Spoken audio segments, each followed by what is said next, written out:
All right, here we are. Short story long. Welcome back. Today we're here with a very special guest, and this is one of the types of podcasts that I thoroughly enjoy, which is the type where I do not know at all the person sitting next to me. Mike Smith, welcome to Short Story Long. Thanks for having me, dude. Yeah, man. I always say I really like when I know the person well, but don't know their story. And I also really like when the person is a complete stranger, because it's like you just get to dive into the whole thing. Yeah. You know what I mean? Totally. Or if it's someone I know well, it's like you're comfortable with them, but you don't know their story. So it's kind of your excuse to be like, hey, how did you even get here, dude? Right. But Kevion hit me up last week. Kevion's now life coaching me, by the way. Oh, he said that. He told me he used to be all real estate, and now he's like going to like 50-50 real estate life coaching, and he's in it. And then the podcast, he was like, oh, the podcast did so well. Thank you so much for doing that. I want to give you free life coach lessons. Nice. And I'm like, sick. So I've never like done life coaching or therapy or anything like that. So I'm like, yeah, let's just do it and see what it's like. So the first thing is he has me waking up at 6:30 every morning, which for me is really difficult, and I think I'm going to drop out. But it's been a good week. It's a good week. I was going to ask how far anywhere. But part of my our second session is tomorrow at 8 a.m. But part of, I think, his like helping me out with all things, he was sending me people. But you were the number one person that he sent, and he was like, cool. The cool thing was he didn't tell me anything about you. He just said, I heard him, the first time I heard him speak, it was just like, holy shit, how does he do this? And blah, blah, blah. And then, like I said, I went and looked up a really slight amount of information just so that I didn't get your name wrong. For sure. Yeah, but just I wanted to know the name. Yeah, Gotcha. But I wanted to really let you tell it. So I'm excited. Cool. I'm stoked. I'm honored to be here, man. Yeah, That's thanks awesome. for making it happen. Yeah, of course. Where are you from? You said that you live in, or where do you live? You said you live in. So I live in Nebraska now. Okay. And so my wife and I, we live in Nebraska. I travel a lot for work, obviously, but Nebraska's home. But I grew up in Rapid City, South Dakota. That's kind of where I spent 0 to 13. And then we moved to Nebraska when I was a kid. So I guess what was childhood like in South Dakota? So I lived in a cool neighborhood. It was a super, when you hear South Dakota, you don't think crazy diverse, tons of different ethnicities. I don't know what I think. Yeah. I was just trying to think. I was trying to stereotype you, and I couldn't. South Dakota might be a tough one. Yeah. It just means people aren't thinking about it, is what that means. It's fucked up. Yeah. Okay. So anyway, I grew up on a super crazy kind of diverse street. Like my best friend as a kid was like the Baptist preacher's kid down the block. Mm-hmm. Our neighbors were a mixed family. We had this kid across the street that everybody thought was like a computer hacker. He was like one of those like really introverted kids, never came out of his basement. Yeah. We had this big lot where we played football, but I just grew up on this kind of like really diverse, eclectic street. It was kind of low income. Nobody really came from money. It was just a lot of like, middle class, lower class families working. But, I grew up like every other kid back then. Like you rode your bike, you rode your skateboard, you played football, you kind of walked to school, you walked home. Both parents worked. Every kid in the neighborhood's parents worked, so we just kind of ran around until 5 p.m. when everyone came home and had dinner. It was kind of that classic like Midwest small town upbringing. Sounds like Akron, Ohio. Yeah, exactly. Like it was pretty normal. How old are you? 34. Damn, you just forgot how old you were. I did. I guess after 30, you're like, I don't fucking know. Yeah, 30 and something? It's 30 and some change. Yeah, totally. That's good. Man, okay, so I feel like we have a lot in common, just like the style of the childhood. I'm 30, so we're pretty much the same age. Because after 30, it's all the same. It's all the same then. Until what, 50 maybe? I don't even know. I'm not trying to think that far down the road. I think it's 60, maybe. Like, it's over. I feel like 40 is over, so I'm trying to kill it till 40. 40 man. Feels old. That feels old. Do you have kids? No, we have a dog. We got a husky. He's a legend. That's all you need. That's it. Yeah, we're good. How long until kids? I don't know. I think it's one of those things. If it happens, we're going to be stoked. If it doesn't, we'll cross that when we get there. I feel like we're the kind of couple that would adopt. Like we talked about that a lot. Really? Like we would probably adopt. Yeah, I think so. I definitely think that's where me and my wife are at. And so we're probably in that place where have some, buy some. So what about the distraction of the fucking thunderstorm outside? Okay, mark that. What about like early sort of interests? Like I would say, I guess that probably clicks in around like 10 to 12 or something. Like, was it skateboarding or like what really started to? Yeah. So I was like that, the rowdy middle kid, sort of like the troublemaker kind of, just like a normal middle kid running around. And so I kind of got asked to step out of Boy Scouts when I was super young for fighting. So my parents put me into jiu-jitsu when I was young, like 8. So I started going like 3 times a week, learning jujitsu, like Hoist Gracie style at this dojo there. And so I grew up kind of doing jujitsu 3 times a week. I loved riding my skateboard. My older sister was that cooler older chick who like was obsessed with punk music, obsessed with dyeing her hair, dreamed at working at a record store. Empire Records was her favorite movie. We had to watch it like every weekend. And so like we grew up in this, like I did jujitsu because it was probably the cheapest daycare my parents could think of. And then I skated a ton and rode my bike around a ton in our neighborhood. And so my early interest really was, I loved punk music. I loved hip hop. I loved my skateboard, and I did jujitsu a ton. And it wasn't, I don't ever remember having this like passion for it. It was just like this really fun thing you could do, and you got to fight people every day. And it was like a cool thing to spend time at. But yeah, skateboarding was always kind of like that thing that was, it's what every kid our age did back then. Like you just, if your parents just let you run around the neighborhood, it was like what you just did. It's so true. Did you get into like organized sports or not really? I did later. Okay. I played baseball when I was like in that kind of like 12, 13 era. And then when we moved to this little farm town in Nebraska where I graduated high school, I got obsessed with it. Like it was like my saving grace. And so early it was really just kind of like jujitsu and skateboarding. Yeah, that's interesting. Did you have the full like, when you were young, did you think that you were going to be a pro skateboarder, or like, did you start to get passionate about it like that, or were you just kind of going for it? You know, and maybe this is just being the time that we had and living in rural South Dakota and rural Nebraska. Being a pro skateboarder wasn't even like a goal for anybody. You know, it was just like you just skated because it was like a thing to do. And so I never once thought, oh my God, I'm going to be a pro skateboarder and that's what I'm going to do for the rest of my life. You know, like I wore, you know, you wore whatever skate shoes everybody else was wearing. You sort of dressed like everybody dressed. You shopped at the local skate shop that your mall that turned over every 2 years. But you kind of just did. It was like I remember getting CCS magazines. I remember super late, you'd catch some skateboarding on TV if you were lucky. Like I saw Tony Hawk skate on TV when I was like a 4th grader, and that's when I fell in love with wanting to do that. But you didn't believe, being from Rapid City, South Dakota, that being a pro skateboarder was like a job you could have someday. And there certainly wasn't anyone from your town that had ever done that either. So that really wasn't on anyone's radar. Did you, like, before you moved, did you start to form any big goals or anything like that? Or were you just not worried about it? I think I just wanted to have fun. Like I just enjoyed That's cool. having fun. Like I don't remember, you know, when you're a kid, there's like the what do you want to be when you grow up? And I probably came up with like the cliche, like I want to be a fireman or a cop or a ninja. Or a ninja, So totally. Like maybe doing jujitsu forever or stuntman. I don't really remember. I'd have to go back and find those papers you used to do when you were a kid and drew what you wanted to be. But I honestly just wanted to have fun. Like I just really liked having a lot of fun. No, that's good. And that was kind of it. I'm kind of back to that. Right. You know what I mean? I'm 30 now and I just want to have fun. It's just not working for me. Absolutely. It's tough to build a business just having damn fun. It. So then what age were you when you moved to Nebraska? We moved, I'll never forget the day. We moved November 6th, 1996, and it was I moved halfway through my 8th grade year. So right before Christmas break hit, my 8th grade year, we moved to a town of Imperial, Nebraska, and the town has 2,000 people on a good day.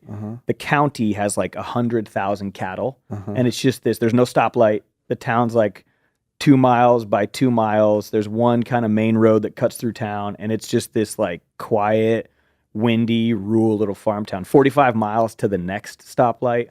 Like Walmart was an hour and 10 minutes away. I mean, it was like when you're that far from a Walmart, you're really out big time. Oh yeah, Walmart was like you had to take a cooler to get your groceries back so they didn't thaw out in time. Like it was like rural, dude, super tiny. Why'd you move? So my dad got a job. He worked for Cisco Foods. It's like the big food distribution company that like gets. I always foods. see the semis. Yeah, exactly, totally. That's how everybody knows it. So he was a salesperson in South Dakota, and he got like a district job where he like was taking over a whole territory.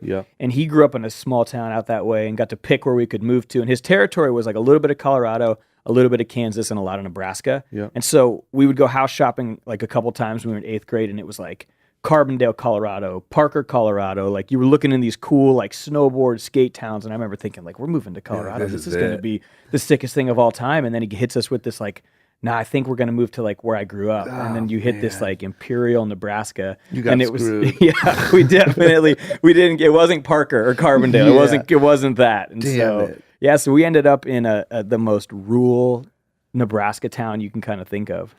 Were you devastated? I was. I remember like the first night, and I love to kind of tell this story when I talked about it. My first night, my sister and I were crushed. She was 2 years older than me. She had our whole family at that time. Both my sisters had shaved heads. They were purple. My sister had like little bangs, and she dyed one pink, one blue. And we were kind of like punk rock kids, you know, like Jinko jeans, Etnies shoes, Green Day t-shirts, like, and then you come rolling into this town. We lived right on Main Street, of course, so we were like the weird family in the middle of town now. That just moved into totally, Main Street. just so weird and different, especially in the mid '90s. Yeah, but we showed up, and I remember that first night being like, I don't know if we can do this. And so my sister and I like crack open her window. We crawled out into the second story of like our house on the roof, and we sat there. And she looked at me, and she was like so honest. She's like, I'm only here for 2 years, dude, and then I'm gone. And she's like, you got to be here for 4. And we sat there. She was 16. Yeah, we sat there, and I remember like, you're trying not to cry. You're so bummed. Like, what are we gonna do here? And then we heard it, and it was like, I was like, do you hear that? And it was sounding like guitar music, and I was like, it sounds like punk rock. But it was like live. And so we jumped down off the roof, and we just started walking through this little town, which was only 2 miles by 2 miles, so it wasn't like you had far to go to find it. Yeah. But we like roll like 4 or 5 blocks, and we come to this garage that's cracked like 6 inches, and I can hear Smashing Pumpkins, like 2 Days, the greatest day I've ever known, like being played in this garage, like super loud. So I like peeked my head under the garage. These guys stopped playing music. They opened it up, and it was all these like older cats from our town who were seniors that year, and they were graduating, and they were like practicing that song for their high school graduation. Like they were going to play it at the ceremony. Yeah. And I remember thinking in that moment, like, all right, we might be okay. Yeah. Like they know who Smashing Pumpkins is. Yeah. Like these guys are kind of cool. Like we might be okay. And we walked back thinking like, all right, like there might be decent people in this place. Like it's not as bad as it looks. And so it was like this saving little grace, but it was tough, dude. You go from a place that's like got a cool community, cool neighborhood, you can kind of do what you want, to a tiny little town like that. Like that's tough for a 13-year-old. Worst case. Oh, yeah. In the middle of 8th grade too. Oh, so then you come, your first day of school was after Christmas break? No, I was like, screw it, let's just go for it. So I show up like Monday morning, walk in, and it's just like a lot of camo, a lot of boots, a lot of like woodland camo too, not even the cool kind. Yeah, totally. Yeah. Oh yeah, they got it from Cabela's for sure. Damn. And so yeah, they're looking at us like, who are these people? And I was looking at them like, you know, I always used to be like, you have that moment of like, it's rednecks. Like it's different. It's just different than what you know. You know, Nebraska's not like super hick or super country or southern, like the southern, you know, part of the country can be really, really like kind of have that like redneck connotation to it. Nebraska's just really simple, but we were just really different, you know, and like I love the place, which is why we live there. But do you know where Kearney, Nebraska is? Oh, of course I do. Yeah, absolutely. Have you been there? Yeah, of course. Is it similar to where you're from? No, so Kearney's like huge. Like Kearney's like the 3rd or 4th biggest city. Are we talking about the same place? Kearney, yeah. You're talking about, it's right in the middle. Kearney is, compared to what I'm talking about, like there's a college there that's bigger than our whole town in Kearney. The Kearney High School, like the high school at Kearney, I've spoken there, their high school is about the size of my entire town. Like you got to, like most Los Angeles high schools are bigger than the community I grew up in. Because that's where the Buckle is. Did you know that? Yeah, absolutely. Man. Absolutely. I worked at a Buckle. Fuck? I worked at one. When we have to go to the Buckle, this is going to sound mean. I'm going to sound mean right now. When we have to go to the Buckle, it's like, oh shit. Like, you know what I mean? Like, it's like, if one of the salespeople or something has to go, or sorry, one of the production people has to go to China, it's like, oh, have a good trip. When you have to go to the Buckle, it's like, man, here it comes. Because you land in like Lincoln or Omaha, and then you drive like 3 hours, and then you pop up in Kearney. And the correct pronunciation is Kearney. It's Kearney, and I Kearney. just disrespected them all by calling it Kearney. It's all right. Man, Kearney's nice. No, like, dude, but the Buckle, the tricky part about the Buckle in the Midwest is pre-internet shopping, pre-online, pre-like all this stuff. I mean, that was like where you went back to school shopping. But you run the risk of everybody goes to a Buckle, so you come back to school like mid-August, everybody's wearing the same shit. And so you're like, oh my God, I gotta go somewhere else. And so we were 3.5 hours from Denver, like where we grew up in Nebraska. So we would hoof it like 3.5 hours to go back to school shopping.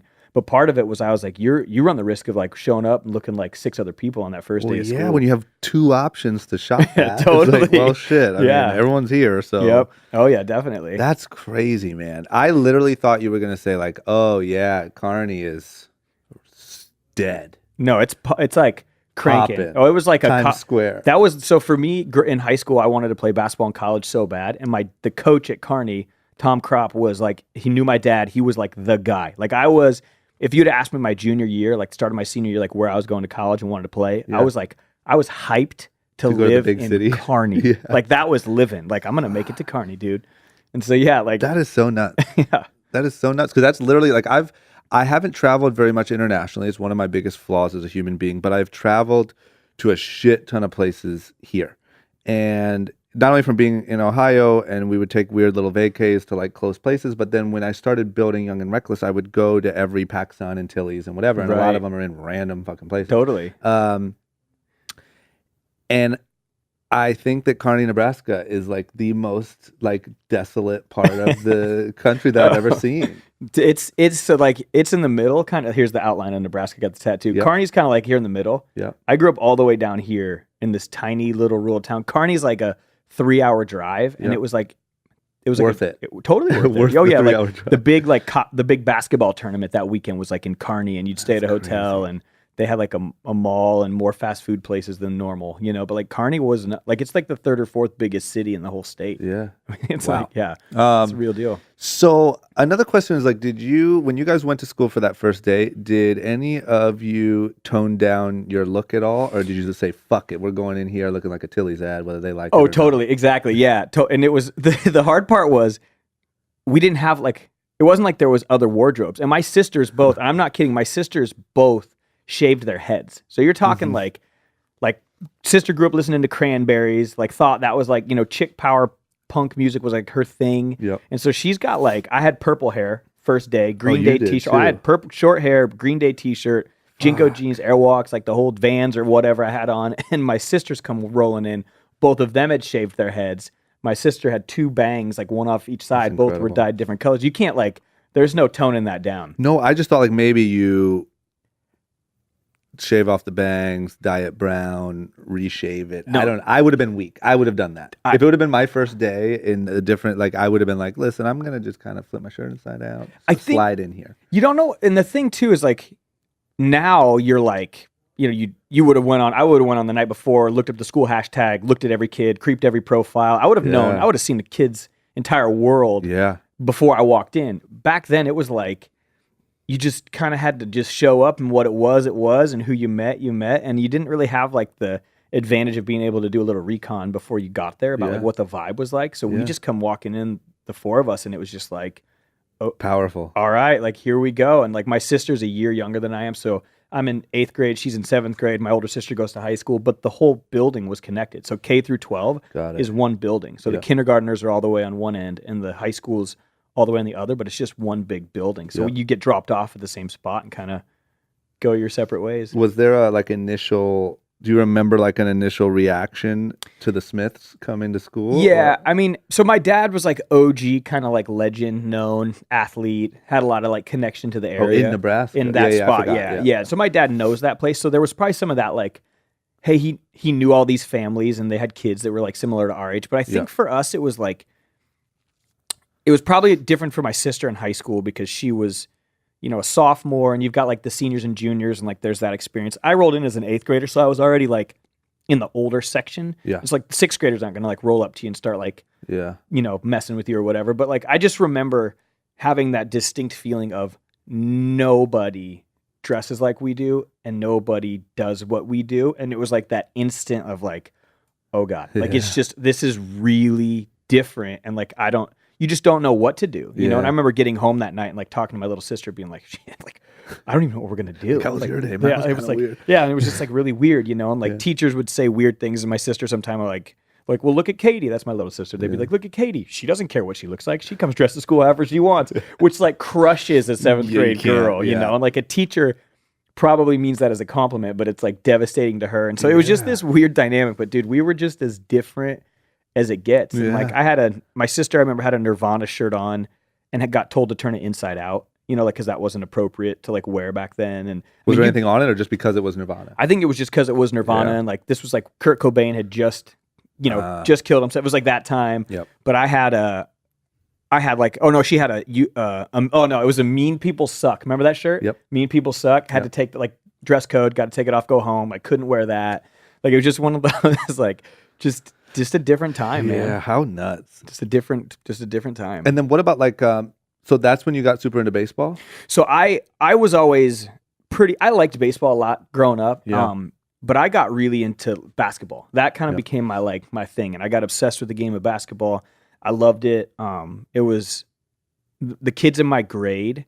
I was in one of those classes where like it was super athletic and every kid was really good at sports, and Yeah. so I really wanted to be a part of that like group. But yeah, Yep. I got really into basketball. Baseball's kind of easy. Yeah, It's yeah, like yeah. the easy one to do. Yeah. But basketball took a little bit more work. But I got obsessed with the game of basketball, like really obsessed. And did you did skateboarding and jujitsu and all that stuff sort of fall off, or not really? So jujitsu was done because They don't do that in Nebraska, No, right? and especially not in that town. Like I remember like trying to make my little brother put on like headgear and gloves and like fight Just me in the beat him up, backyard yeah. just to be like, you need to learn. But he Yeah. was like too young to where I was just like bullying him at that point. Yep. And so jujitsu died, and I fought in a couple tournaments. I remember like I would drive back up the 6 hours to go fight in a tournament. I drove to Denver once and competed, I think, but I just wasn't in it every day, so I got out. And so kind of to fill that void. The other thing too is like, and maybe you remember this from Ohio, it's not real paved roads. Like they roll out like the gravel and then sand, and then they like drive over it. And so you can't really, it's not like you can, these Yeah. aren't paved streets. Like they're this combination of gravel and pavement. And so like, But your even main streets were that way? most of the streets, Jesus the main street Christ. was a I highway, mean, but we a lot had- of the streets were just too rough. Like you just can't. We had concrete. We had this Ohio. weird other thing where they would tar it and roll it out, and they just would drive over it. So yeah, but I remember doing everything. Like you try to rollerblade too rough, try to skateboard too rough, Yeah. ride your bike, and just like the one thing to skate on or ride on was like the one stair behind the police station. It Yeah, was it's like so true. there's just nothing there. Yeah. And so you keep the lifestyle, like you keep your boards, you keep that lifestyle, you keep listening to punk music and old hip hop and dressing how you dress, but Yep. like it's really hard to like progress as a skateboarder Yeah. in Yeah, a there's town just where no way. there's nothing. And then so what so then you got into basketball and then you just fell in love with it. Yeah, it became that. I think I took everything. It sort of became the end all be all for me. It was like I got obsessed with the game. Really? Oh yeah, showed up at 6 o'clock in the morning to play. Wow. Wanted to go to college. Like fell in love with just like the game, and it kind of became my everything for a while. And then Were my you good? dad was I good? Yeah. Yeah. I mean, you I had was like a natural skill. no. I think I always say I was never like the best at anything. Yep. But I had this like, if it's me against you, Yep. like it's not going to be you. Like Yes. you're not going to win. Yes. And I might not either, but you're sure as hell not going to win. Yep. And so I just had that like natural, like, and I think a lot of kids that grow up skating have that like Yeah, angst to yeah. like Yeah. just go for it. And I just did the same thing with basketball. But my dad got diagnosed with cancer, like right around my senior year. And I had this like weird feeling of like, you don't want to be at home when your dad's sick. Yeah. And so I would get up at 6 a.m., go to the gym every day, and I would stay in the gym until like the janitor booted you out at the end. And I just like lived in the gym. Yeah. And we would do that thing where I'd get done with like track practice, we'd go to baseball practice, and then we'd go to like the local hoop outside that had a light on till midnight and play basketball. And so I would Yeah. basically do that like you'd play 2 sports every season, like at all times, because that's Yeah. what you do in small towns. It's Yeah, like during yeah. football season, you're thinking about basketball. Yeah. During basketball season, you're like dreaming about baseball. And so we just kind of played everything. And did that help you like is that like I take it you guys ended up fitting in pretty decently, right? I did. Yeah, my older sister, not a ton. I mean, she had her 2 years and then She was out. Got Where'd out. she go? she went to college in Kearney. Really? Yeah, absolutely. Made it yeah. to the big She city. made it to the big city, Oh, shit. UNK. Yeah, she went to Kearney. And so, so she made it out. And then my little sister, she had it a little bit tougher because she didn't play sports. Yep. And she just didn't click very well with like the girls in her grade. And her and my sister are like best friends, like to this day. Yep. And so she just didn't, she had it tough. And then my little brother had been like acclimated and been around long enough. Like he crushed it. It was easier for him. He had a much easier time fitting in socially because he grew, he was like a fifth grader, Yep. when we got there. That's so much something like easier. that. Oh yeah, way Yeah. easier. Like it's so much more less stressful moving then. But I connected a lot easier because of, football and basketball and baseball and track and just like my friend group. But like, dude, my graduating class had 42 kids in it. 42. So it's not like you got a lot of people to get to know. Yeah, you don't got a big job to do. Totally, It's like, man, yeah. I can get these. Yeah, I mean, if like- you can get 20 to like you have half Yeah, your class, you're good. for sure. Totally. And so it was really easy for me to kind of get connected once sports became part of the conversation. Yep. And so, yeah, that was like my in. Got it. What kind of cancer did your dad get diagnosed with? So my dad got diagnosed with Hodgkin's lymphoma. which is like of your lymph nodes. And so he Got got diagnosed with that kind of cancer. And that's like that scary moment where you like come home, your parents are upset, you can tell something's going on. They sit you down and they drop the like, your dad's got cancer. We're starting treatment next week. Bomb. My mom had congestive heart failure, and it was the same moment of like, what the hell is going on? Like, what? Totally. What does this even mean? And and you're like, you can't do anything. No. And it feels like cancer is a weird thing when you're a kid because it feels like there's all these adult conversations and adult decisions that happen. And you can hear your parents like arguing through your bedroom door when it's closed and you're like drawing or listening to music and like, or there's like these weird conversations where they're like talking about death or something and you walk in and they instantly stop because they don't want to like burden your 16-year-old brain with that. Yeah. It's just so big and scary. Oh yeah, like, totally. It's just like, something happened. Yep. And so was that bad? Like, I don't know anything about it. Like, was the treatment process and all that stuff like really harsh? Or And so I only know about it. So he's actually been diagnosed. He's currently battling his fourth different round right now. And he's so he's still alive. Still alive. Yeah. So he's had Hodgkin's lymphoma, non-Hodgkin's lymphoma. He got this like other skin cancer thing. Like the dude has just been in it. Like chemo more times than you can imagine. Lost a kidney and a rib. You know, he's had it like flatlined in front of me and my mom once, super sick. Like the dude has just been a fighter when it comes to cancer stuff. Yeah. But from 16 or 17 until now, like that's 17 years of my life. That's like been his journey, is just battling cancer. And so back then I think it was pretty beatable and pretty treatable. Cancer treatment's like grown a ton and they know so much more now than they knew 17 years ago about it. But you hear cancer as a kid and you're like instantly, you think like, hair's gone, your skin's gonna get really white. Like you kind of have like what the TV portrayed it to be back then. Yeah. And he kind of lived up to that. I mean, like he lost his hair. Our whole basketball team shaved our head that year. Really? Kinda, yeah, and like it was just one of those things. Like, yeah, just like So it was a big part of your childhood. Totally. Anytime your dad gets sick, I think that's like kind of a big part of your world. I guess I just didn't know. Like I was trying to wrap my head around sort of the severity of the treatment process. You know what I mean? Like, did it become just a part of your high school life? No, because we were in such a rural town. It's not like he just drives down the street to get treatment. Oh, yeah, it's an hour and a half drive to the hospital every day for him. Yeah, and this isn't an hour and a half in LA, right? This isn't like 6 miles. Yeah, this is like, like 120 miles to the treatment center. And so he would drive an hour and a half, get hooked up, do his treatment, drive back. And so I mean, it was like a heavy process. And so I remember moments of like having to. My dad's 6'3", 6'4", 225 when he gets diagnosed. And so he loses a ton of weight and he's really skinny. But I remember like you have to like untie your dad's shoes because he's too weak to do it. Their bedroom was upstairs. So you're like 17, like lugging your dad up the stairs and trying to help him get to bed. And just like, or he's on the couch asleep. And it was like, it really kind of plays with the vibe of your house a lot. Because you got like there's a smell to it too. Yeah. Like that, like hospital just doctor hospital. smell. Yeah. That like gets into your house and becomes a part of your like, you're just like after school experience. And so I was like gone as quick as I could wake up and home as late as I possibly could be every weekend at a different friend's house. Like I like ran from it. Like as a kid, I was like, I don't even know how to be in it. Of course. Yeah. And so I just bolted. Yeah. I'll come back to that too, but I guess like, did you go, so all the way through high school, are you thinking maybe next step is college basketball?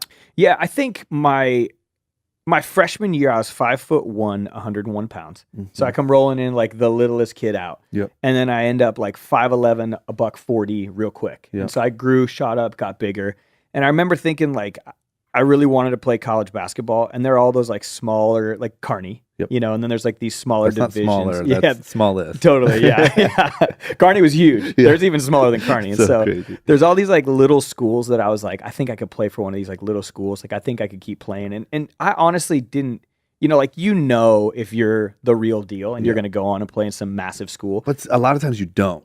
We'll get into that too, but I think like that's a huge thing that messes kids up is that delusion of like, no, I'll be fine. I'm going to be great. Yeah. I think when you're 5'11" and white, like, if you're not like dunking on everybody at 5'11" and white and like that kid that can just like fly, like you got a pretty realistic expectation of like most of the guys they're looking for are 6 inches taller than you are. Yeah. And so I was pretty sure basketball was like a thing I wanted to do and wanted to give it a shot and was going to fight for it if I could. I knew I could run track or probably play baseball in college. Like I knew I could go to a little school and do either one of those, but basketball was like but never like really like NBA dreams. Oh God, no, like, no way. Yeah, no chance. No way. Yeah, that's just something I'm so big on, like the being realistic with. Right. I mean, think of how many like people you've met that are like, yo, I mean, okay, it's probably the worst in maybe music, singers, rappers. Sure. Right? I'm the next blah, blah, blah. And then you Mhm. listen to their thing, and it's like, you got to stop. Yeah. Like it's, Right. Yeah. like it's You time just need to to change quit. your Yeah, dream. You know what I mean? totally. Like, I don't want to be that guy, but like, and I just hope that like when I picture being a dad one day and my son or daughter being like, Daddy, I'm going to be, you know what I mean? I'm going to be, and like them just being terrible at it. Right. And like one day you're going to have to sit little Jimmy down and be like, hey man, Like we got to find a new dream. you got to, yeah, like, But there's still time. It's so weird because how many rappers though have you seen, or like musicians you've seen make it, and you think to yourself, there's no way they should be here. Like Right now, like all of like the entire double XL freshman cover that just came out. That's kind of how I feel. right? But like, there's so many bad ones. Yeah, I like, know, There's but- so many. But we'll say singers then, right? Because singers easier to judge. Because Yeah, I mean, totally. shitty rap happens to be really, really hot right now. Right. But but singers, No, you're right. it's just I don't know. You just see that thing and you're like, man, that's just not it for you. And I think it's either a lack of like honest parents or honest friends, or just like truly you're just, or they've just like lied to themselves to the point enough where they say it, but Yeah. in the back of their mind, there's no way they believe that Yeah. that's actually what's going to happen. I know people now that have the same thing, but about how hard they work. Yeah. You know what I'm saying? It's like, man, I've been out here grinding for 7 years and I don't understand why I haven't gotten any break. Like the world is so unfair. And then you start to build this like resentment Yep. that the world's just unfair to you. And it's like, you just want to sit them down and be like, man, like track your days and just see what you're really doing. Totally. Because you're not fucking working. And Like, so, you're- yeah, like hustle mode on like- 100 is like a big deal now. Oh, like God everybody's damn it. right. Yeah. We hear it all. Like I'm hustling, I'm grinding, and now it's like the coolest thing you can post on Twitter, Instagram, and Snapchat is like how hard you work. 100%. But the thing is like the true test, like the true like line is if you're just like crushing it behind the scenes in the dark when no one's paying attention, you're not gramming about it, you're not talking about it. But Yep. it's like, dude, it didn't used to be a thing that you had to have like Friendsgiving and Sunday brunch and everybody had to eat avocado toast 3 times a week together, and like Yep. like it became this weird thing where like your social life and like gramming everything you did became like part of what you had to do now. Yep. And the people who are actually out there working and grinding, they Yep. want nothing to do with that. Yep. Like they don't go to everyone's birthday party. They Yep. don't go to 4th of July parties in 5 days. Like they just literally Or have a week-long birthday. totally. Oh yeah, The week-long Oh, yeah. birthdays are the worst. For sure. It's my birthday again. Yeah, birthday Like, week. shut the Yeah, fuck up. I think I had 4 birthdays this year though. But I think I was guilty of getting like 4 It's birthdays. fine. It's Yeah. when it's like birthday week starts now. Totally. You know, and Oh it's like, yeah, dude, it's in 2 for weeks. sure. But if you have 200 friends, Yep. and you have to go to all of their birthdays, that's 200 days out of the year. You're like spending your night going to somebody's birthday party, Yeah. and like it's real. You're like just losing time. Yeah, that's why I have 4 friends. Yeah, right, I for don't- sure. I'm And the one of them's on the meanest- chopping block Yeah, right now. Yeah, Yeah, exactly. you gotta, like, gotta I might not make your birthday this for year. sure. I think that I think that one of my arguments is the social media and Instagram made everyone a celebrity and gave everyone an outlet to talk about it and be annoying. And Yep. one thing that I love is like, or I love to, I remind myself or whatever, is like, it's never the like single mom who's working 2 jobs and is literally up every morning at 5 a.m. and going to bed at midnight and dealing with 3 kids that's saying hustle mode. You know what for I'm saying? sure. Like you don't see No, totally. like you Totally. know, and it's never the doctor, the kid in nursing school. That like they never. If anything, they say like I'm just exhausted. Oh yeah, Like you yeah, know, but they don't like I'm just out here grinding. totally. You know what I mean? And we're in a different industry though. Like the minute you are in anything that's entertainment, action sports, anything where you sort of are forced to self promote yourself, Yeah. you kind of get into this like a doctor isn't going to get hired because they have 100,000 followers on Instagram or not. But what if they're always in hustle mode? The doctor? Yeah. I don't know. I think they are. I think they got to be. No, I hope my doctor I mean, is. what if they tell the world? What if their story is like, "Yo, hustle mode, about to get this PhD"? But here's what I was gonna say: is I think social media has caused like the outlet for it, but I think that the delusion is as old as time. Oh yeah. Like I think that like there even before social media, there were people that were delusional, that were full of themselves, or that had a bad viewpoint on it. And it's just something that I'm fascinated by. I don't know why exactly. It's not like my goal is to necessarily cure the world of laziness, but it's like, why are some people just like their view of reality is just off? I think, and maybe it's always going to be. It's probably the people that are like our age and younger. You Yeah. know, because like I don't see a lot of my like dad's friends in that era, like No, because whether you like it or not, life gets very real at around our age. yeah, you get responsibilities. Like, yeah, you get, it's like your mixtape's not dropping. totally. And you Yeah, got to pay and this. there's bill. this thing called a mortgage, and it really matters, And and it they does, expect you to pay it, and your Yep. parents can't do that for you. Yep. And so I think though the part of it too is like we had an opinion when we were kids. We didn't have a place to air it. Like I didn't have Yes. I didn't have this like public platform that I could trash my teacher, trash the public, go after a celebrity, tell everyone how cool I was or wasn't. Like Yeah. we didn't have that, and I try to tell kids all the time, like it's tight that you have an opinion, Yeah. but not everyone's opinion matters. Yeah. Like it doesn't really matter. Like what you think about another person's life or experience, like really shouldn't matter. But everybody's gotten to this place where they truly believe, like, I have an opinion, I have to share it, it matters. Yeah. So the first thing we do when people are pissed is they run straight to Twitter to tell everyone. Or 100%. That's like exactly what the world's been conditioned to do today, and that isn't just for the young anymore. Look at the political scene. Yeah. Like the minute someone's upset about something, like people go straight to Twitter and they just love to trash people. But it's like there's nothing being produced out of that. The president of our country does it. Right? Exactly. You know what I'm Exactly. saying? Yeah. Totally. Like this is a witch hunt. Like it's like you're the president. Like why do you have time to tweet? You made dude? it. I know, but it's like that's like literally. I feel like and I don't. The political thing's just tired, but it's like. It's the representative of our country is a salty social media complainer. Big it's time. the same thing that we're telling kids, like, don't be this. Yeah. This is what's wrong with social media and what's happening. And it's like literally the leader of the country is that. And got voted in because By of other a lot people of who that. do that. Yeah. Yeah. And it's just, I say it all the time. Like we live in really interesting times when it comes to like information and opinions and like self-perception and self-worth and like how valuable you are, and just kids who, if they don't get the certain amount of likes, that photo comes down, or if their social interaction isn't on point. And it's like, you got kids who, I did this really interesting thing this year where I tried to get thousands of kids to delete all of their social media for 30 days. I call it a digital detox.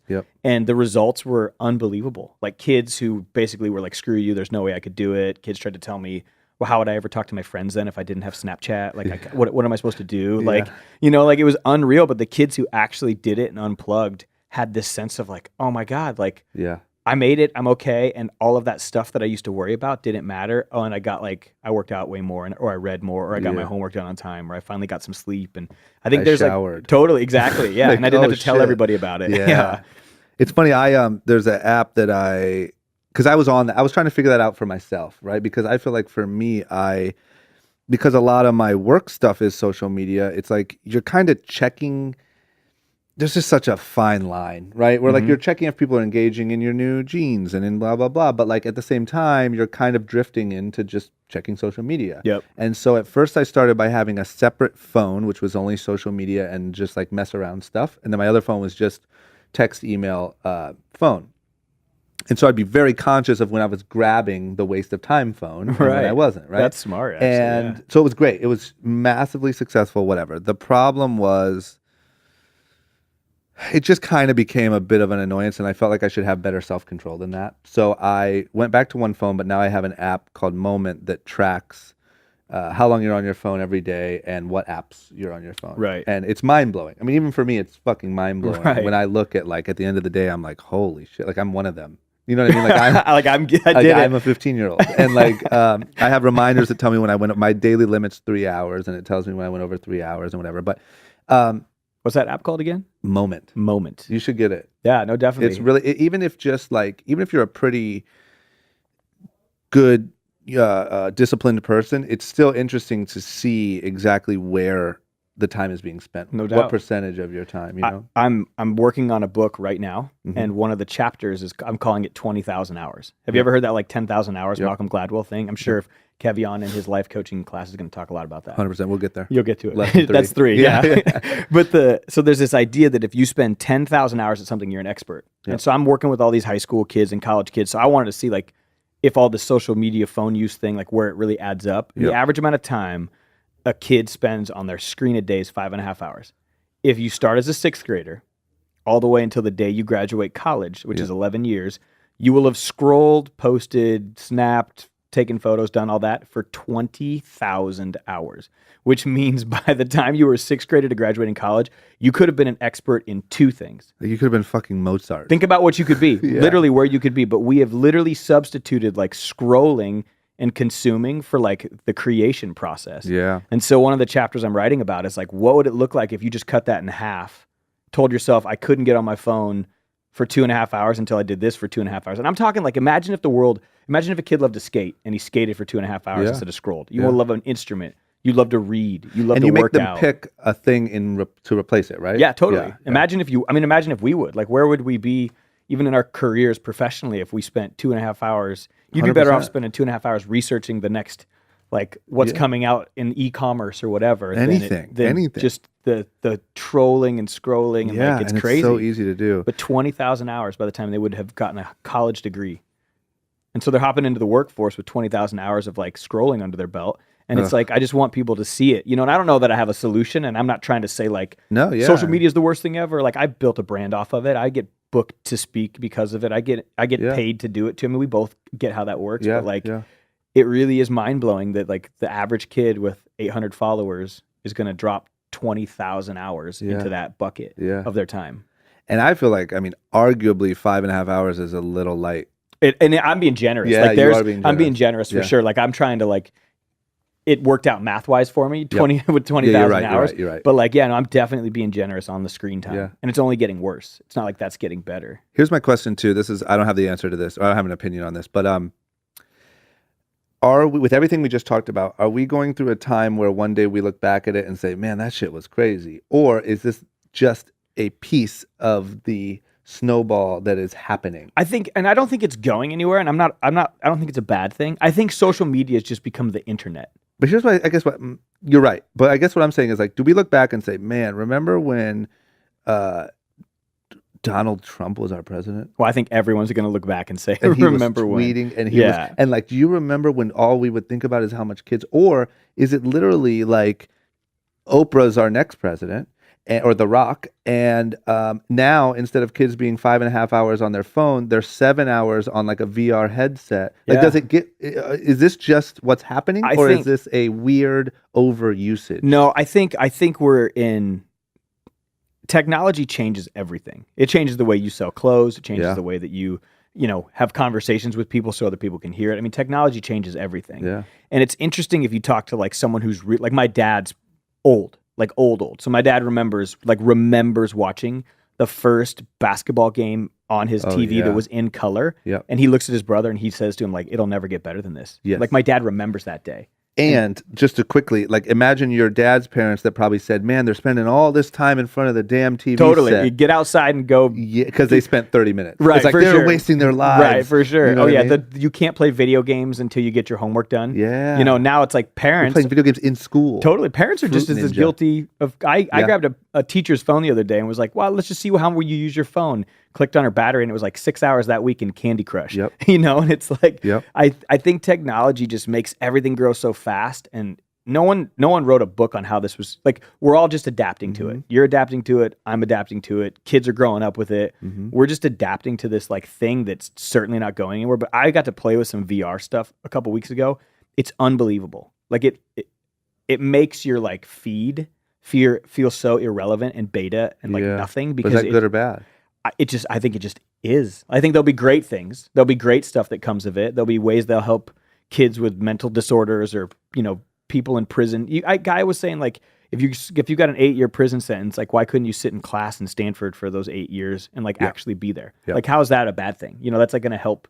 It can. There's like things that can. It's like anything. There's going to be the extremes. One way, people are going to try to make a ton of money off it the other way, and like it's just going to be this evolution. But regardless of what a couple of us 30-somethings think about it, it's coming. Yeah, we're old. Mm-hmm. We're really old. We're in the remember when stage, We are. Like, we hit that like, oh, when I was a kid, you just grabbed your skateboard and didn't care, Stupid.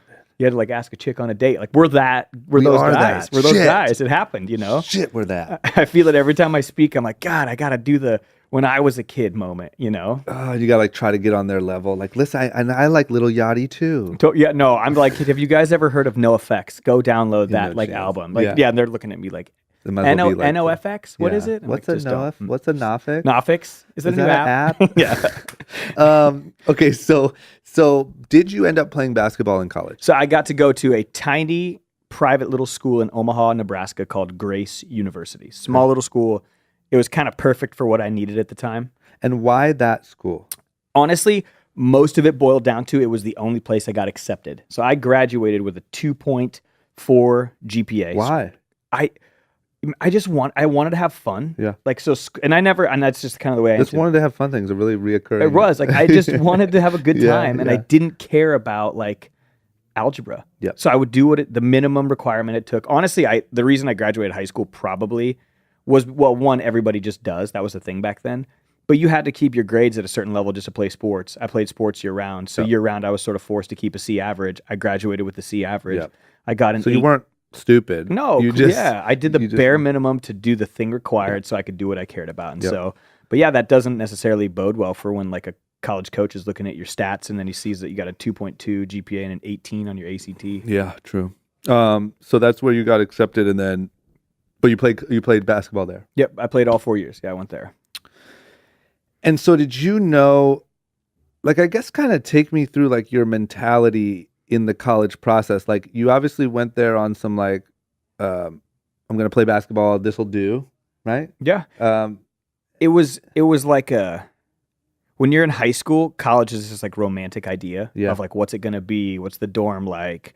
All these people that are so different from where I was or where I grew up. And so I was excited about like the new social scene. I went to school in Omaha, which is, like close to 1 million people live in the Omaha metro area. And so real city, real streets, real stoplights, real pavement. Yeah. Instantly got back on a skateboard in a way that you could do that, you know?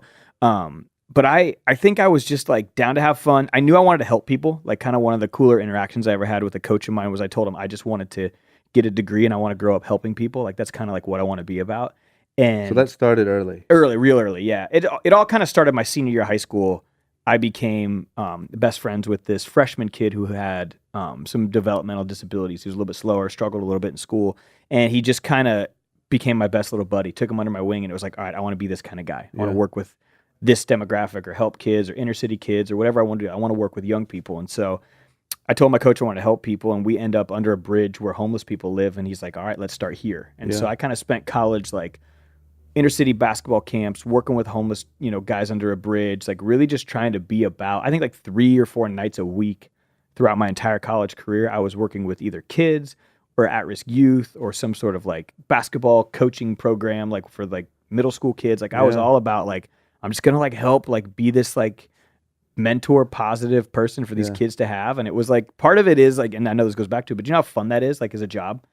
Like I worked at a summer camp in Yosemite National Park every year where I like got to wakeboard, and there was a mini ramp in the mountains, and it was like adventure camp for kids. And it's like, I got paid to like be a camp counselor. Like it's cool. That's not a bad job. Yeah. It's just interesting. I guess like, I feel like at that age is like when a lot of people are the most selfish, And so like for that to hit you at that age and really just genuinely love it. It's not because you were forced to do it or like, oh, I got school detention and then I ended up, oh, it's not so bad. And that kind of became my life. You know what I mean? It's like, like genuinely really enjoying it at that age is rare.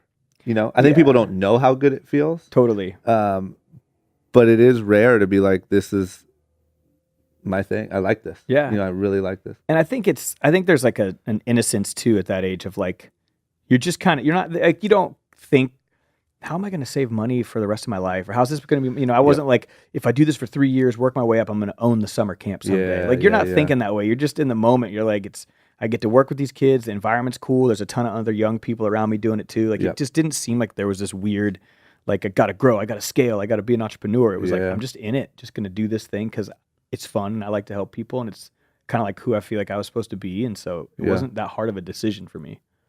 Yeah, it's pretty incredible. So then where does that lead you after college? What was your major? Anything? I'm 12 credits shy of a college degree. Like I never actually finished. And so how long does 12 credits take? Is that like that's like 1 semester. Oh, really? Yeah. It's like, I just need to kind of probably go back and just pay for a couple classes. And like, so what happened? I got busy doing the stuff I loved. I was working with an after school program called Campus Life, like helping kids, working with kids. And I started doing that. I just kind of, I don't know. And also one thing to note, because times have changed. Yeah. One of the classes I had to take was only offered every other year in the spring. And so like I didn't take it that 1 year. So like I would have had to wait like 2 years to go back and finish. And that seemed like an impossible thing to do. Yeah. And so, but yeah, I just sort of went from college straight into like sort of helping people, like into kind of like career career mode a little bit, working for nonprofits, working for summer camps, just like doing my thing as a 22-year-old kid, just out there trying to like make a difference in the world. You have a really interesting sort of attitude, or if that's the personality, like just the like I don't know, like this is just what I. It's not like you're not like lofty or like, you know what I mean? Like you seem really, really smart and like on it and just a really nice guy, but like just you're like sort of, yeah, I don't know. I just wanted to do this. And so that's what I did because who really cares about, you know what I mean? It's like, I don't know. It's really cool. I just feel like at that age, especially to like have that sort of, it's like clarity, you know, or like not like I have to do this or following, like we talked about, false dreams, or I don't know, I guess I'm gonna be a lawyer one day, or you know, like you didn't, you were very like I don't know, maybe it's you're in touch with yourself, or you know your own you like, and I don't know. I think there's a part of like if you feel like you have the opportunity to like make a difference and give back and help, and like you're wired to do it. And then there's like there's a million ways to do it. You can be a lawyer and help people, you know, you can do both. But for me, it was just very much out of my skill set and my giftedness and like who I was. But like, I've always been the kid that was like, you know, like if the local youth ministry is going on a missions trip, like I'm gone. If there's like a volunteer thing on the weekend to go help, like I'm in it. Like it's just fun to be able to do that. But also you're you know, Nebraska's it's the reason I love that state so much, and the reason that like it's home forever. Like I'm living out here for the summer, and I travel, you know, 3/4 of the year. But the reason like Nebraska is home is it's the best humans on the planet. Like it really is. Like my friends, whether they're the kids, my friends that graduated high school and moved back, or it's like the dude across the street, like they're the give you the shirt off their back kind of people still. And you don't see a lot of that, especially out here. Hell no. We were driving here and my wife was like, you want to know an easy way to stick out in LA? Just be nice. Like say hi. Let people cut in front of you. Like I let a guy go in front of us and he was like, they're like, wait, what? What does this mean? What's like, happening? what is going on? Are you going to kill me? Totally, exactly. Like this can't be real, you know? And so, but Nebraska, it's like, it's just, that's what we are and that's what we do. And so that's why I'm so loyal to a place where everyone's like, you got to move to LA. This is your industry. You got to be out here. And it's like, I'll Airbnb it and post up out here for, you know, 45 days, but I'm not trying to like lose that Midwest Nebraska, like kind of just good, normal, solid people, you know? Yeah, I'm jealous of it. Yeah, I think the thing is like just Kearney's more got like, a booming housing market if you're trying to listen, it might be time to snatch up a farm. You know, our buckle business will be through the roof. Totally, dude. Hey guys, it's me again. I don't really have anything to do today. Just wanted to see how sales were.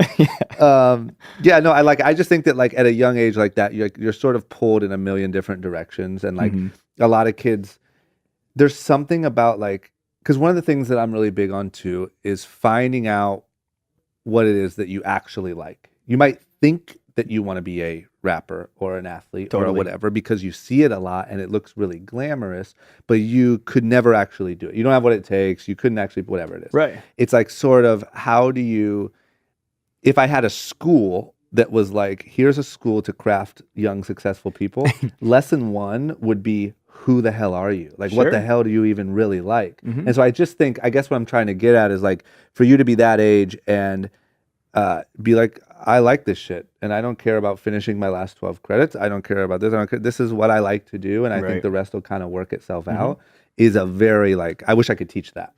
And I think that's the thing is like I talk to kids every day. It's like my job now. Yeah. But you talk to a kid and it's like, where do you want to be? What do you want to do? What do you care about? And 9 times out of 10, you get hit with the like, man, I really just want to like help people and travel the world. Yeah. Like I wish my job today was to like give back and do cool stuff helping people. And like that's the core of this kid generation today. Like I know we can beat on them to death about like get off your phones, like have a passion, like don't be mean to each other online. But 9 times out of 10, when I sit down with a kid and I'm like, so what do you care about? It's like, oh man, like I would love to take like this thing that I love to do and help people. Yeah. You know, the days of like, I'm really trying to get that like super sick house out in the burbs with a boat and live on a lake and like go to Vegas twice a year. Like no kids are sitting around, not no kids, but most kids aren't sitting around. It's weird. I feel that too. Like, I feel like even like the days, I don't know why I keep referencing rap music, but like the days of like the gaudy, crazy, everyone talking about cars and rims and blah, blah, blah, and athletes dressed in a certain way. And like, it just like, I don't know. It feels really not cool to like show off your own shit anymore. Not like that. No, definitely not like that. And you have, I mean, today was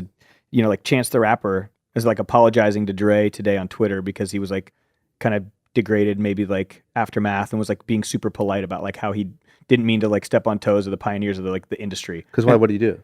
he just like said something on his tour about making fun of Aftermath or whatever, something made Oh, fun of he it. was making fun of all labels. Totally making Yep. fun of labels, and then he like apologizes publicly Yeah, on and it's Twitter, like, and you're what? like, and that's the same dude who donated $1 million to Chicago Public Schools. Yeah. And people see that, and I think there's this really cool tone of take what you love, use it, give back, help people, and the world's going to get a little bit better, and we're going to chip away at it. And I think it's easy for us to get lost in the noise of Twitter, but like the true heart of a kid, when I sit and talk with them, is very much like I'm really hoping I get to travel the world and help people, and that's cool. like really where they're at. That's cool to know, because that's what I felt like. It's like giving $1 million to your school or to a school in Chicago is the new $1 million house. Yeah, You know what I'm saying? totally. It's like to me, Chance is absolutely crushing it, and he's a star to everyone right now because he's doing that. It's like the guy showing off his chains and his whatever is just kind of like, oh, get out of here. We've all been, or it's not real. Like you rented Yeah. that Maserati for that photo shoot. Well, And, yeah, that also is we've a- all seen that a Yeah. million times. Yeah. How interesting. So where does that path take you, right? You're So- after yep. college. Kind of like flounder around, bounce around, youth job. And then I kind of like land this job that really sort of was the tipping point for me in my career. Yep. And I ended up making $1,600 a month Yep. as a street outreach worker, working with homeless and runaway teenagers. And this was like 8 years ago this time. And so I'm working with at-risk kids, trying to help these kids. The goal is like get them off the streets, get them into a stable living situation, like help these like homeless teens Yep. out of their life circumstance. And that was really like the tipping point for me in how I sort of changed what I was doing with my career and like got a focus now. Like Yeah. it wasn't just bouncing around from different stuff, but that job working with homeless and runaway teenagers for me was definitely the tipping point.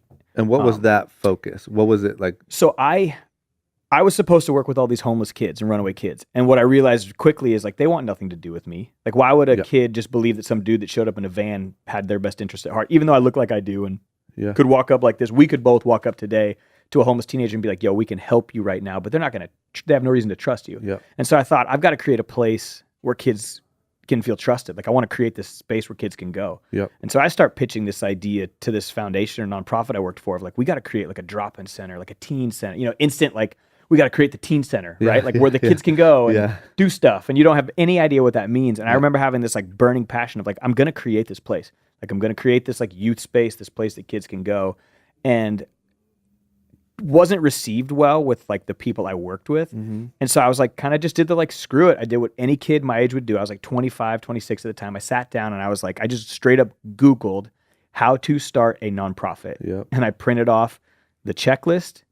Was like, I need a lawyer for this thing. I'd had a guy from college who hit me up once and was like, yo, I'm a lawyer. If you ever need one, hit me up. I call this dude. I'm like, I want to start this nonprofit. I go, I meet with this guy at like an Applebee's or something. I sit down with like my chicken scratch on a yellow notepad and I was like, what do you think of this? Yeah. And I basically crafted this idea of like this indoor skate park that could be open late, place for kids to go, build relationships, but like was going to not be like, it wasn't affiliated with anything other than like, we're going to grow a really rad community. We're going to help a ton of people and the skate park's going to be the hub of it. And he was kind of like, all right. And so then I started filling out like the documentation and then push comes to shove and it's like, what's your salary? And you have to write that. Like people don't realize when you create a nonprofit, you got to write like, suggested executive director salary, like founder salary. And I was like, $0 and 0 cents. So I write into our bylaws that I'm not getting paid.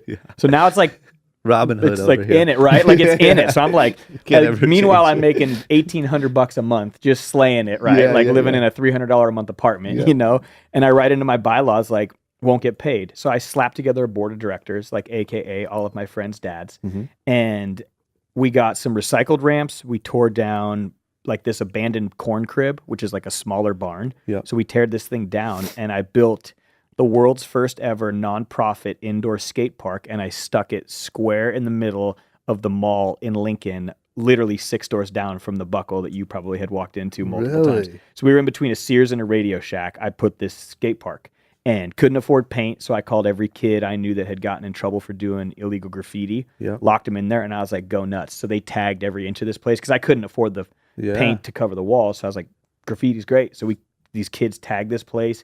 And I slapped together the most like sketchy, not built to code thing you've ever seen, but it was this little indoor skate park in a mall, and we called it Bay 198 because I didn't have a name for it. And the mall was like asking me if I'm still going to do this. And they were like, do you still want that space, Bay 198? And I was like, what's Bay 198? They were like, that's that number of that space. Yeah. Like Sears is Bay 200, Radio Shack's 199, you're 198. And I Yeah. was like, yeah. And they're like, well, what are we going to call it? I was like, Like you just did. Bay 198, like Yeah. name. There was I already a got sign on the it. back of the door. So I was like, I don't even got to buy a sign. Yeah. Like I'm already So in it. good. And so we just opened this thing. Yeah. And Did you build all the shit?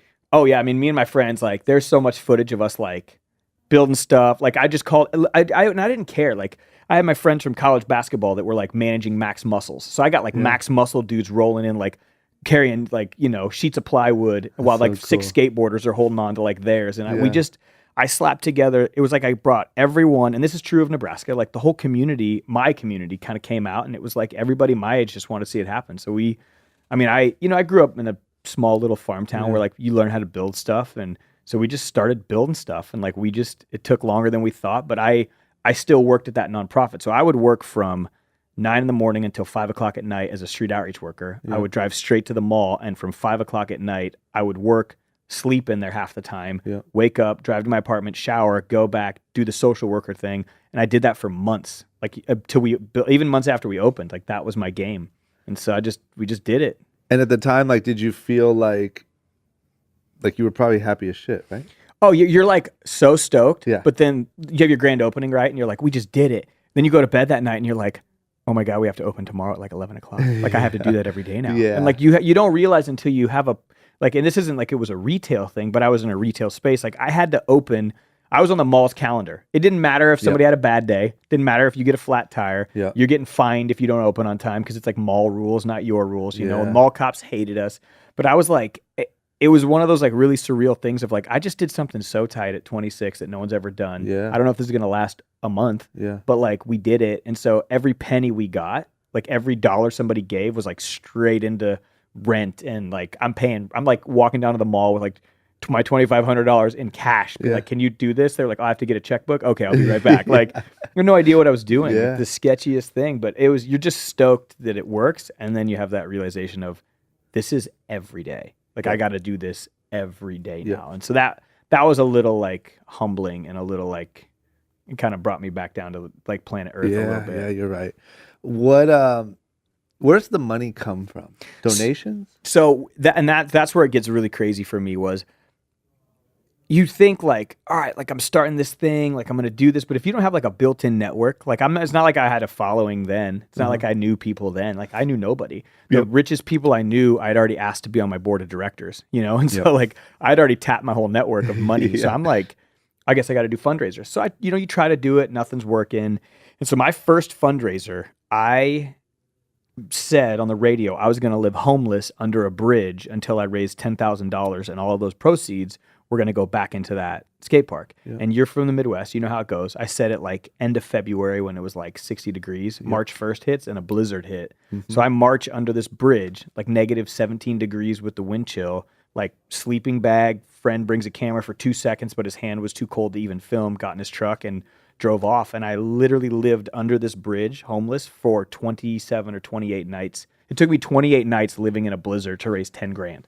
Like, and that literally was like my first big kind of fundraiser. I took all that money, we dumped it into rent, which was like 3 months rent, nothing. Yeah. And we were probably like, 2 months. Yeah. We were, I'm going back under the bridge until I raised 20,000. No, it got even worse. And so 2 months later, I'm like, we're in the same spot. Like, this isn't working. And then summer kind of rolled around, right? Like, so like March, April, now it's hot out. Kids are like, I'm not paying the $5 or whatever to come skate this thing. And half the kids weren't paying anyway. Yeah. And it was like, they're going to go skate outside. And so all of a sudden, like, we were making a little money off of like skateboarding. Yeah. And so my next fundraiser, I grabbed me and 2 friends and we drove all the way to Wyoming, 430 miles from Lincoln. And we did the first ever, like, our skate the state. And we skated 430 miles across the entire state of Nebraska, through rural Nebraska, through Kearney, straight home. And it took us like 7 days, but we skated 430 miles and we raised like 25 grand or whatever it was, and kicked that money back into the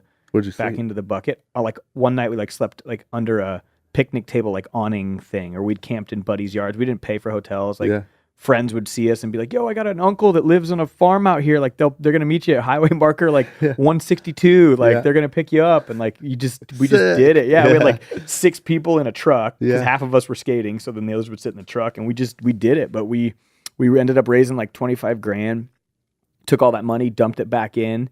And we've done that fundraiser 3 times now. So I've skated across Nebraska 3 times with different groups, different crews, different routes. But yeah, that was kind of like one of our core big fundraisers. And so I just knew I was going to have to raise money different because I wasn't the normal cookie cutter nonprofit that you're going to find in Nebraska. Before, number one, let me just side note, it's really cool that you have really convenient that you have a tattoo of Nebraska on your arm. It helps. Because what the listener doesn't see is that as he's telling the story, he's sort of tracing the line that he took across Nebraska because it's tattooed on his arm. So thank you for that. Yep. And you were able to show me where Kearney was. Oh yeah, now you know right where you are. It's a real education.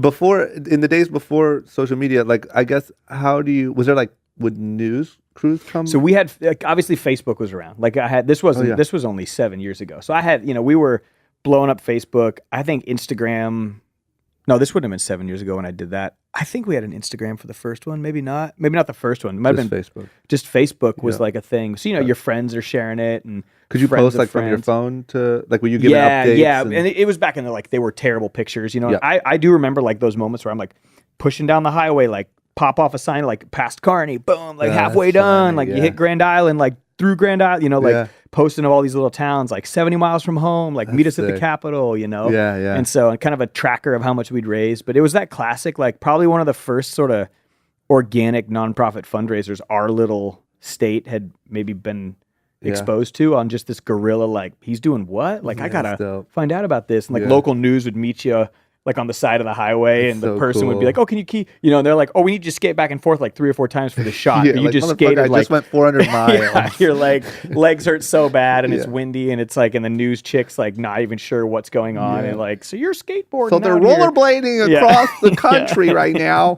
Exactly. Man.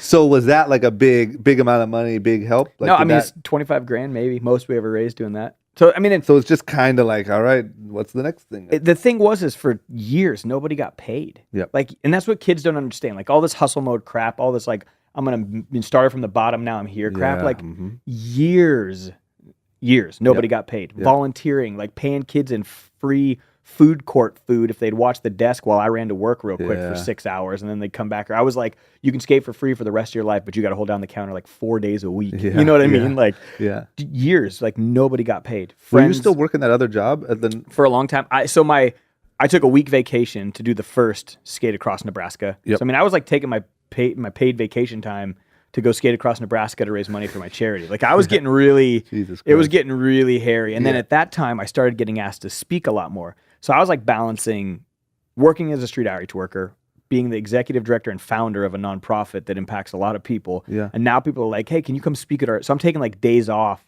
to go speak at a high school, and that's eaten into like everything. And so it was just, I was juggling a lot of stuff back then, but it was just, when you start something from nothing, you got to do that.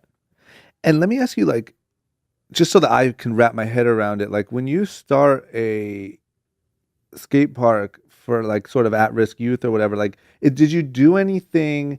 Is it just kind of like, we're opening this place, you can come do it and be around good people, or was there events happening, or? So, and there are now, but is it still there? No, it's like there's the story of how we blew up and grew and we can maybe get to that. We'll get to that. Yeah. But at first, it really was just like, hey, we're here. This is a positive place to go, and we're going to try to help you however we can. And I think I was just sort of open to like, wherever you're at in life, like, we want to help, you know, and also having resources of being in like a social worker and like knowing the nonprofit scene a little bit. Like I could take like advantage of like, oh, I work in this nonprofit and this family needs help that skates. Like I can sort of do both, you know? Yeah. And so there wasn't like a formal program. We had skate lessons on Saturdays because like all these young kids are in the mall. These moms are walking by and they're seeing skateboarding happen. And these kids are like, Mom, I want to skateboard. Yeah. And so I'm like, all right, you're growing your market. You're growing a culture, growing these kids up. And so we started skate lessons on Saturday mornings, which was tight. But that was like our most formal program for the first couple of years, was like skate lessons. Yep. And then this other thing that we did was I felt like I was always asking our community to believe in me and believe in our kids, but I wanted our kids to like give back to the community and like to be a part of like giving back. So I started this thing called Skate for Change, where I started skating around, giving out socks and beanies to the homeless. Like I just started skating around doing that. And then kids would show up, and then more kids would show up, and then Skate for Change blew up into this like thing where, I mean, today there's like hundreds of chapters of Skate for Change across the planet, like Brazil and Hong Kong, and like kids, not because they have to, just because they want to, like fill their backpacks full of whatever they need.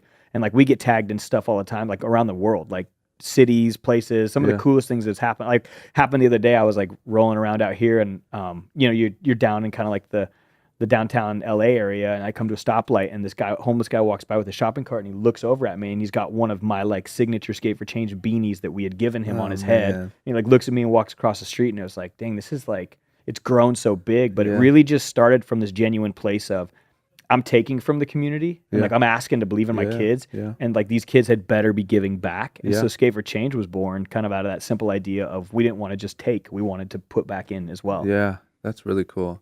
And then if somebody does it like in Brazil, like they can just do it on their own. There's a pro, and I mean, everybody does it on their own. A pro skateboarder from Brazil started seeing like the videos and like a lot of the stuff online about it, hit us up and was like, hey, I want to do this. Like I want to start a Skate for Change chapter. And so, he's a pro skateboarder. So he's obviously got somebody capable of filming and taking photos. And so like Skate for Change Brazil was like throwing out like these fire edits and photos of just like crushing it in Brazil. And you're like, how, you're like, that's so tight. Like, and you feel the sense of like, I helped create that, but like I had nothing, like the dude saw it, got inspired, and socks is easy, right? Like every homeless person needs a new pair of socks. We all get that. And so it was such an easy thing to show people how to make a difference, even if it wasn't like, it's not like we're ending homelessness, but we're teaching kids empathy. We're helping a homeless person feel valuable in that moment. And it's so simple. You don't have to go raise money to do it. You just got to come up with a pair of socks. Yeah. And it was kind of just this beautiful little storm of kids got it. Skateboarders see homeless dudes at every skate spot they're at anyway. Yeah. It wasn't like it was like asking people to do something so crazy. Go out into a foreign area. Totally. It was like, no, you know where they are. You skate by them every day. And so Skate for Change kind of grew out of this very genuine, simple place of if we're going to ask for stuff, we got to put back in the bucket too. Yeah.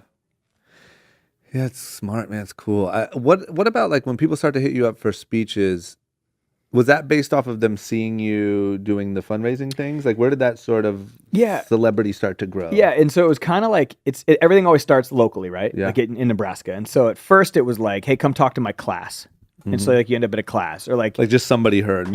My friend's a teacher, and he's like, you're doing cool stuff. Come talk to my class. Or like your buddy's a teacher, and he wiggles the budget of like $400 for you to come talk at their school. And so it started from that place, and I made a decision that I was going to quit being a social worker and start being a speaker. When I do it, I'm like, all right, if this is it, I'm 100%. So I decided to quit that job as a social worker, told myself I'm going to recreate everything I did at my new space, and I'm going to go speak because I wasn't and still don't and never can get paid. Like I'm not on salary or staff there. Like I don't. So you're screwed for life because you can always go back and like amend it or whatever, but now it's like tight. Asshole. Yeah, exactly. Then you're like, I got to really get some money from this thing. And so I'm just don't do it, and so funny. I started getting like these little gigs. Like I would drive like 7 hours through the night and like sleep on my buddy's couch to speak at like a little high school for $700. And like you're like cold emailing principals. But then I got smart and I had all these kids who had community service hours. And because we were a nonprofit, they were like, hey, can we do our community service hours for you? And I was like, of course you can. So I'm like trying to find work for these like kids. They got caught shoplifting or got like caught with like a possession or whatever. And they got like 30 hours of work. Yeah. And so I started having these kids research every principal, superintendent, secretary's email address they could find by state. So I was like, you're going to get me everyone from Iowa. Yeah. You're going to get, I was like the ultimate data mining thing. And I had all these kids like find all this information for me. Yeah. And then I had a buddy, my first like big speaking gig, I got like $2,000 to talk for like 2 days in like Chicago or something. So I took all that money and I dumped it into a website and a video that I made. And then we printed like 500 or 300 of these DVDs, packaged them, put like my Mike Smith Live sticker. And then I had these kids and my wife and her friends like label like, hey, what's up, principal of like, Imperial High, like would love the chance to come speak at your school, hashtag go Longhorns, stamp, mail it. And just started mailing these things everywhere. Cause it was like, you'd email somebody and they'd instantly delete it. They wouldn't even look at it. We've all been there. Like you get a million emails and I thought I'm going old school on them.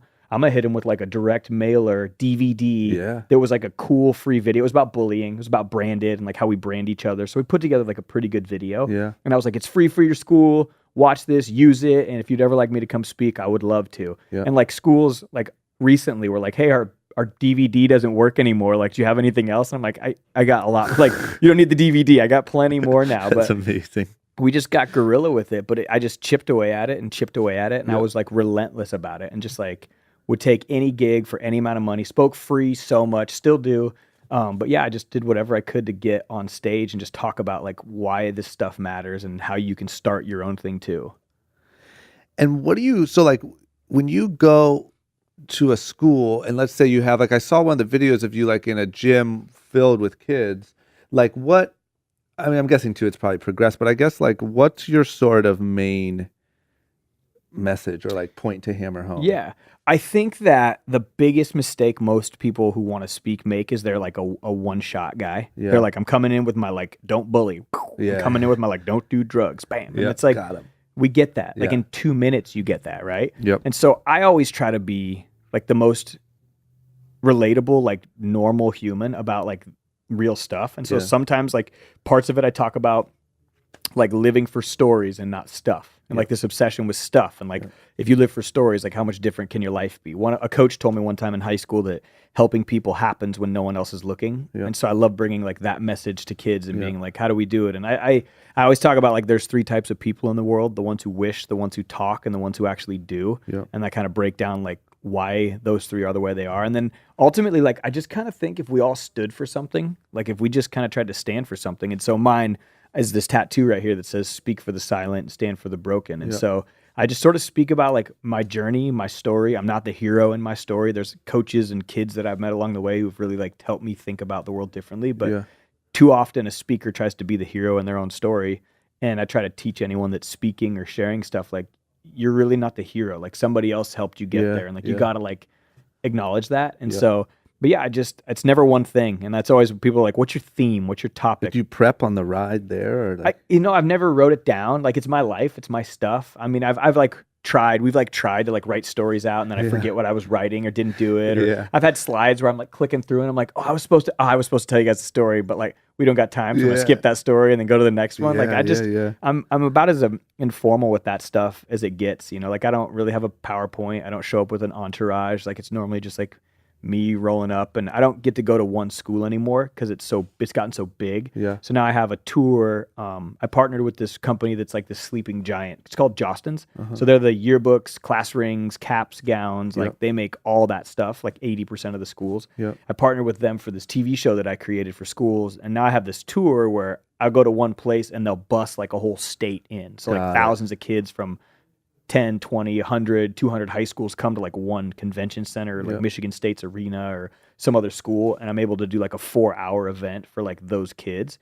And so it's just a different level now. Like it's a different platform than just like my focus isn't necessarily just to hit one school at a time. Yeah. I want to hit like who's the core leader, who's the game changer, who's the influencer for good and for bad. Like I want that kid in the room because that kid can go back to his school and really cause a ruckus. And so like that's kind of what I'm trying to create now.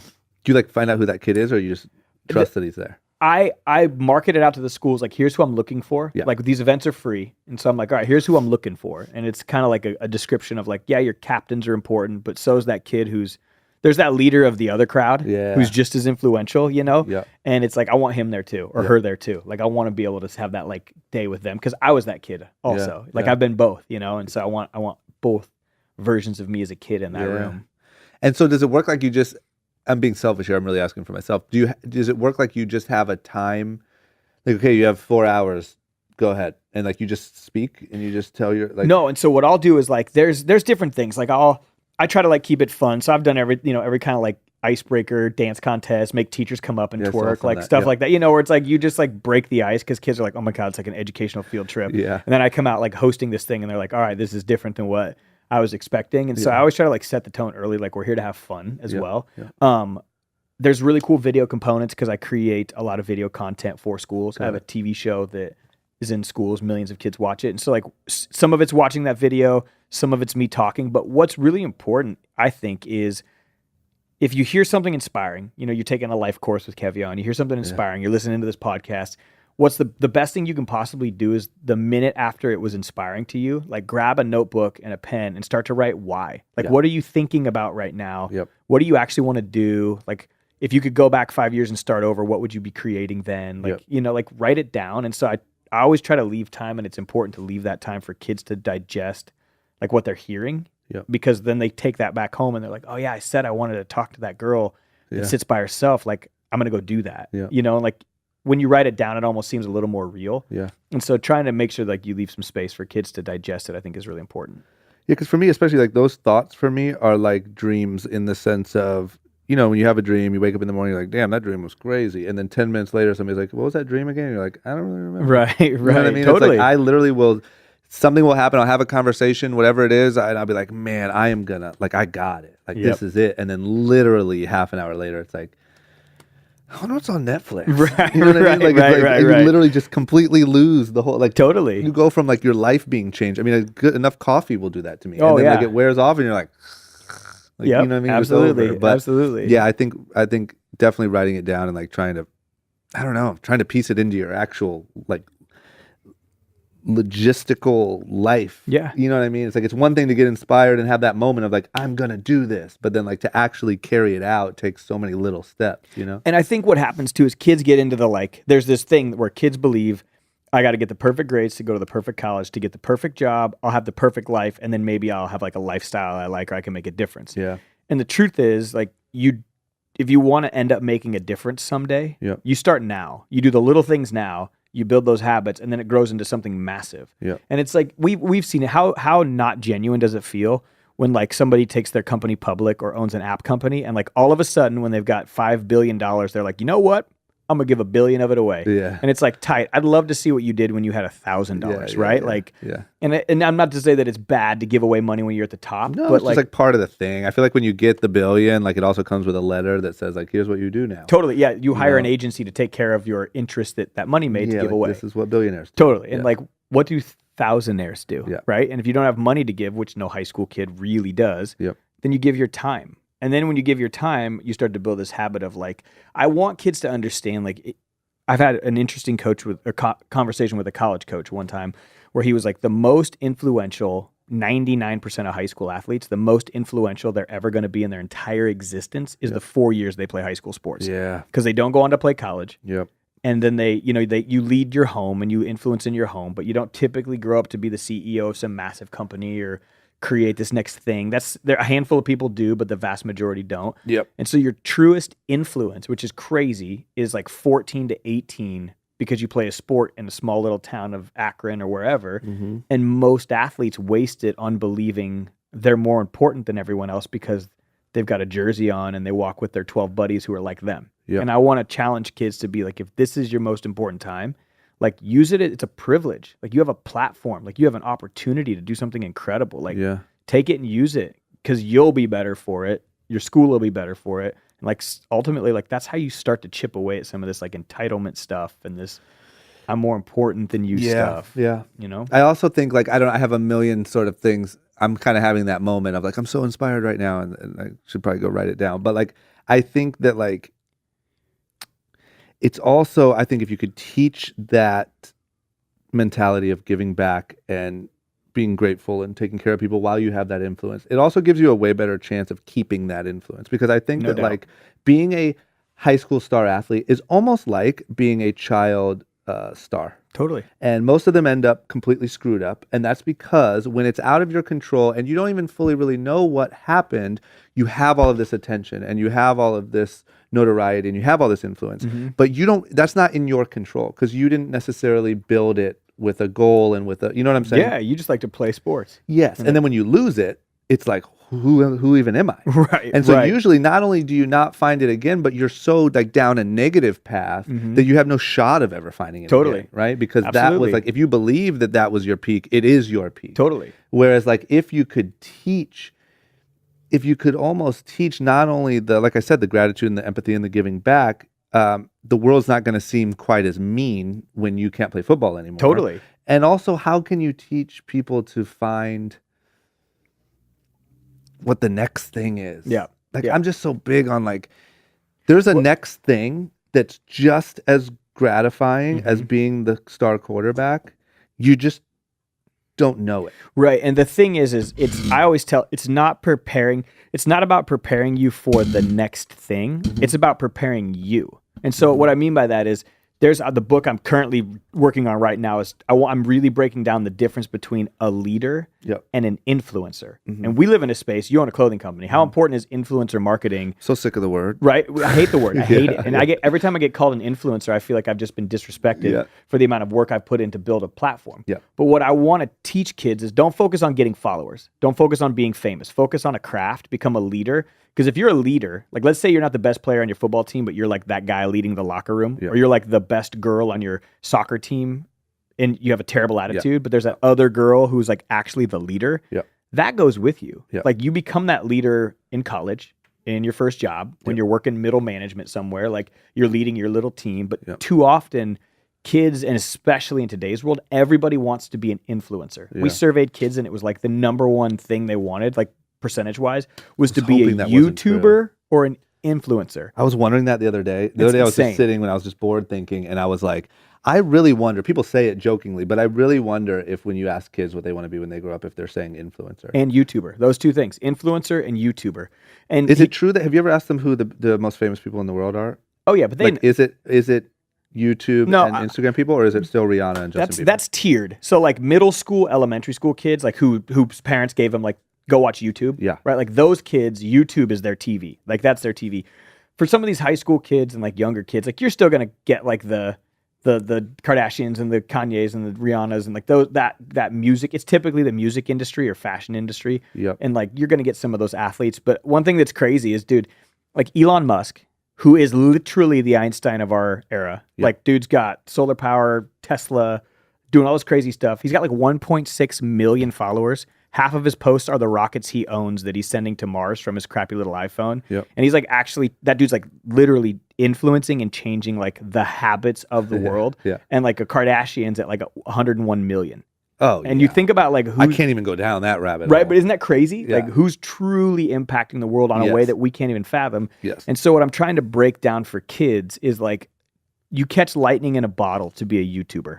I love some of these dudes on YouTube. There's some great ones. Yep. You catch lightning in a bottle to be like a paid influencer. Yep. But like the best of the best have a craft. They crush that craft over and over and over and over and over. Yep. And eventually you start to truly influence people. I'm more influential as a leader than I ever could be as just an influencer. Yep. Like I'm not the best looking dude in the room. I'm not like the most fashionable. Like I typically wear the shirt that's the less wrinkled. I don't have this like natural sense of like, here's what's going to be cool in 3 years kind of thing. Like I just work, like I worked my ass off at like this nonprofit stuff, helping people, like creating systems to really try to make a difference. And because I've done that, my influence is like real. Like I'm not influencing what you wear. Like I'm trying to influence like how you treat humans. And so it's a different kind of influence, but kids would give it all. Not every kid. A lot of kids would give it all up for that like 2 million, like the 2M on IG is like the goal, you know?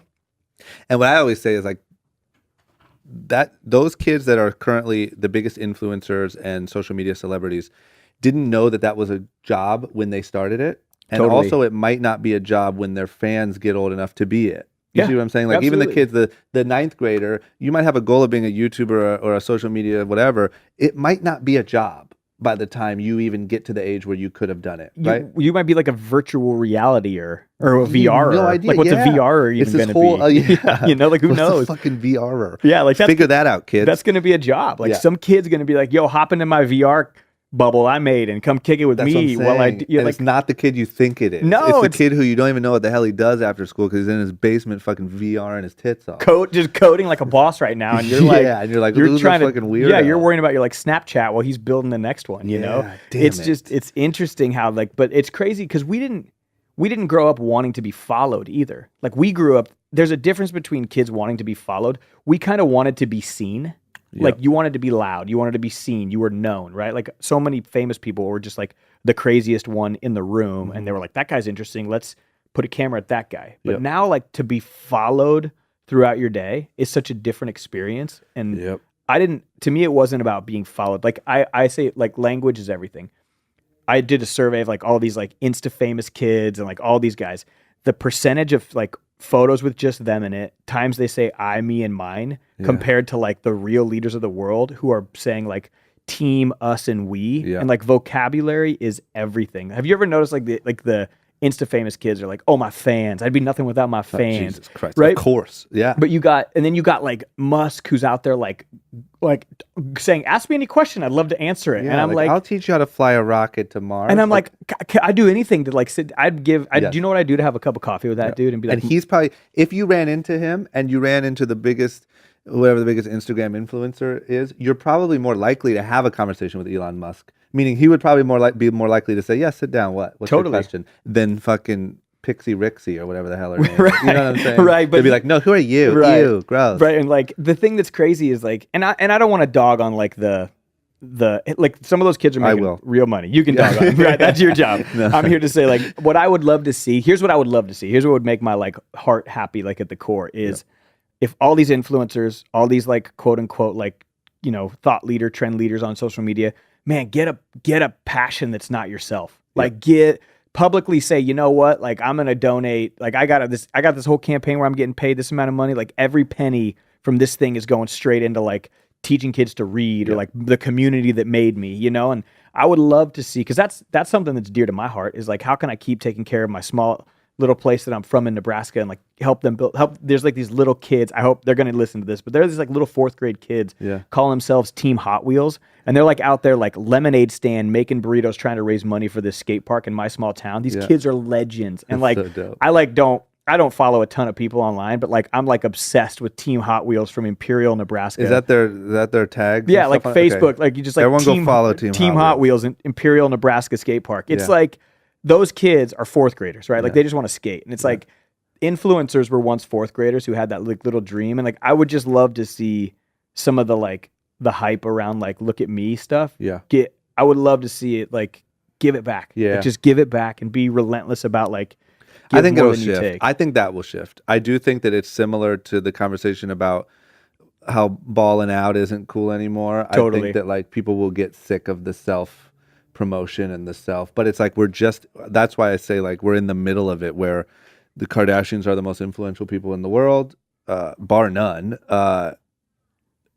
Donald Trump's our president, our current celebrities it's just like this weird time. I think that will shift. I'm not saying it'll go back to like old school movie stars and all this glamorous shit, but the self promotion will I think will evolve. And it's either gonna mellow out or it's going to be commonplace for like you and me and everyone we know to have somebody following us around with a camera, live streaming our world. You know, like and I think for you, it's probably a different experience for you. And I'll like relate to your listener a little bit more now. It's probably a different world for you because you had people running around following you with the camera forever, and it helped you build platforms and grow. You know what I mean? Like it gave you an opportunity. Yes, but let me tell you the massive difference is you're right. So I respect it, and I respect content and how content and marketing lead to brands and product and sort of where that all fits into the solar system. But the way we shot that show was we showed up at 11 and we filmed and we kind of knew what we were creating content. Right. It's like filming a skate video. Right. It's like, here's what we're going to do. We're going to have some fun. Yeah, we're going to freestyle this and see what we get. Hopefully we get good shit. Right. But like then at 6 p.m. we're leaving. And if something is said that I think is too personal or is too whatever, I'm going to say, don't use that. And they won't. And you know what I'm saying? Right. Like, there was no like, it's the element of like, me, and like right now, coffee, can you believe it? I got coffee. It's just like, what the hell? That's not content. You know what I mean? Like, that's not like, there's no planning, there's no quality, there's no like, it's just truly like, let me just watch you live your life. Yeah. And I think for a lot of, you know, like I've got my little like, I did like 8 episodes of like a daily vlog. Yeah. But it wasn't like a daily thing. It was like, all right. Because everybody's like, what do you do? And I'm like, well, where do you want me? I don't know where to start explaining this. So I filmed 8 videos that was like, here's this part, here's this part, here's this part, here's this part. Yep. I've got like 1,000 subscribers on YouTube. Yep. Like, you know, these things are getting like 8K video views, like nothing major, right? Mm-hmm. Like nothing major. It's probably like my friends and family watch it and that's it. Yeah. But there's this weird desire in young people today to like be seen. So they want to be seen and be followed so bad, right? Uh-huh. And I don't think you and I can even understand like what that feels like as a as a kid growing up, like believing that you've got to present a certain thing to be like, we worried about what we looked like going to school. Like you'd look at a magazine and be like, that guy looks tight. Yep. I'm going to try to like mimic that when I get to school. People are going to see me and that's going to be dope. Now it's like, there are kids who don't even have like much of a social life, like person to person, and are just crushing it on the internet. Oh yeah. And it's like the shift has been so big. And I don't ever think like having followers is the issue. My whole issue is like, man, be good at something. Have a craft. Like have a passion other than like how dope your selfie was, you know? And that's what I like really am trying to instill in these kids. Yeah. Cause like I think to go viral, to get a couple million followers, that's like catching lightning in a bottle. Like it's not. Yeah, and I also think like your chances of going. It's the same with building a brand, right? Because now, I mean, once again, there's a conversation of celebrities are brands, and now every kid is a brand. Totally. Right? So building a brand, it's like I always try to tell people, sure, you can make a clothing line and call it whatever the hell you want, but like it's never going. It doesn't matter if the whole Jenner family wears it at Christmas dinner. If you don't have a reason what that brand is, it's not going to last. Totally. Sure, it'll blow up for a couple of years, but like it's not going to last. And like, what does it stand for? What is it beyond just a cool graphic or a cool shirt? The same thing with people and wanting to become influencers or wanting to have influence. Like, I think the challenge is just first you got to figure out what you even stand for. Totally. Right? What do you do? You know, maybe you're the best construction worker in the world. Yeah. Maybe you're the most thoughtful person. Maybe I don't give a shit what you do, but what do you do first? And then you can broadcast it. But you can't broadcast with no core. Totally. And so and if you totally do, even agree. if you catch that lightning in a bottle, it won't last. You're not going to be a very happy person, and it's just not. It's just not a very like you're playing the lottery as opposed to building a business. When you kind of, I always like empathize with them to that, like the cast of The Sandlot, who could never do anything else. Like, what were they going to do? Like, they were like that cast, right? Or like those child stars where you're just like stuck in this, like, oh hey, you're that guy, like you're Zach Morris, right? Like nobody even knows his name, you know? It's like, oh, but that's what you assume he does, and I'm pretty good friends with Jaleel, who was Steve Urkel. There you go. And it's like, man, like you're just, I mean, he's a great guy and he's very happy and successful and I love him. But I'm just saying, you're Steve Urkel. You look like Steve Urkel. You're Steve Urkel. Forever. And everyone comes up to him and says, Steve Urkel. And it's just kind of like, man, like, can I be something else? You know what I mean? It's like, but I get it. It's like, when you're, Now it'll be like, oh, hey, you're from Vine. Yeah. Oh, you're from YouTube, you know, like you're going to be like likened to this thing. And it's just, you know, there was like kids that got so famous in like the TGIF days and like, you know, like they were like those child stars that like played in these roles and it was like they could never get out of it or go do anything else because they got so sucked into like, they didn't have another thing they went on to evolve. And that's why I always say like trying to prepare kids for like what's next. Yeah. You got to prepare yourself. Like you got to be like, a leader's a leader, whether they're on a basketball team or in a boardroom, you know, like in that you can work on those skills. Sometimes you move to Nebraska and you don't even know why. And life throws you something you weren't expecting, you know, or you end up on a TV show and you were never planning on it. And like it's who you are as a person that goes with you. Yep. It's not like this just like ability to get people to follow you thing. Yeah. Agreed. Take me like from you have the skate park, you have all that stuff going. Tell me when you start doing the speaking, you start making some money there.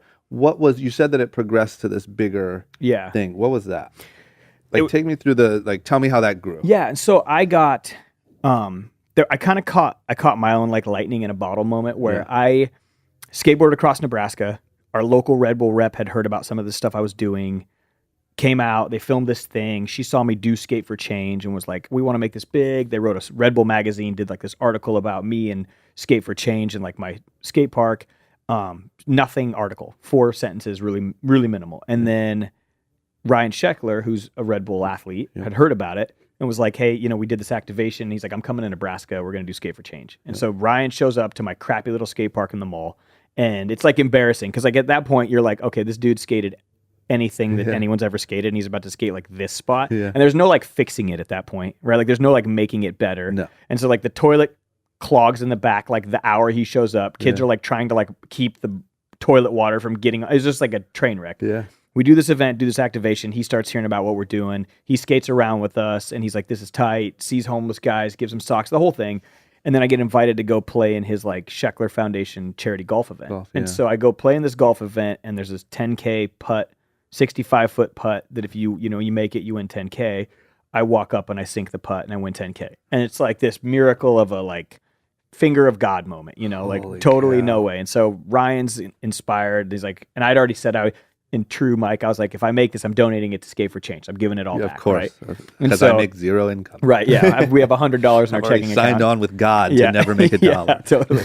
And so I make the putt. Ryan matches it. So we take 20 grand and we dump it back into this thing. And I moved out of the mall and into this 30,000+ square foot warehouse that's just this monster, like huge, big, like shipping dock in the back and this like really crappy unfinished space in the front. And I signed like a 7-year lease on a place that like I can't afford. And I basically knew like, all right, I'm going to have to like crush it speaking because I've got to now pay for this. And so for me, I got as aggressive as you can get about like, I'm never saying no. I'll speak anywhere, anytime, for anything, for anybody, you name it. I'm there. Old folks home, kindergarten, like whatever, I'm showing up, you know? And so I went on this terror for like 2 years of like, I basically treated speaking and being on the road like a 9 to 5. So I'd like travel, speak, come back, build skate park, grow this thing, leave.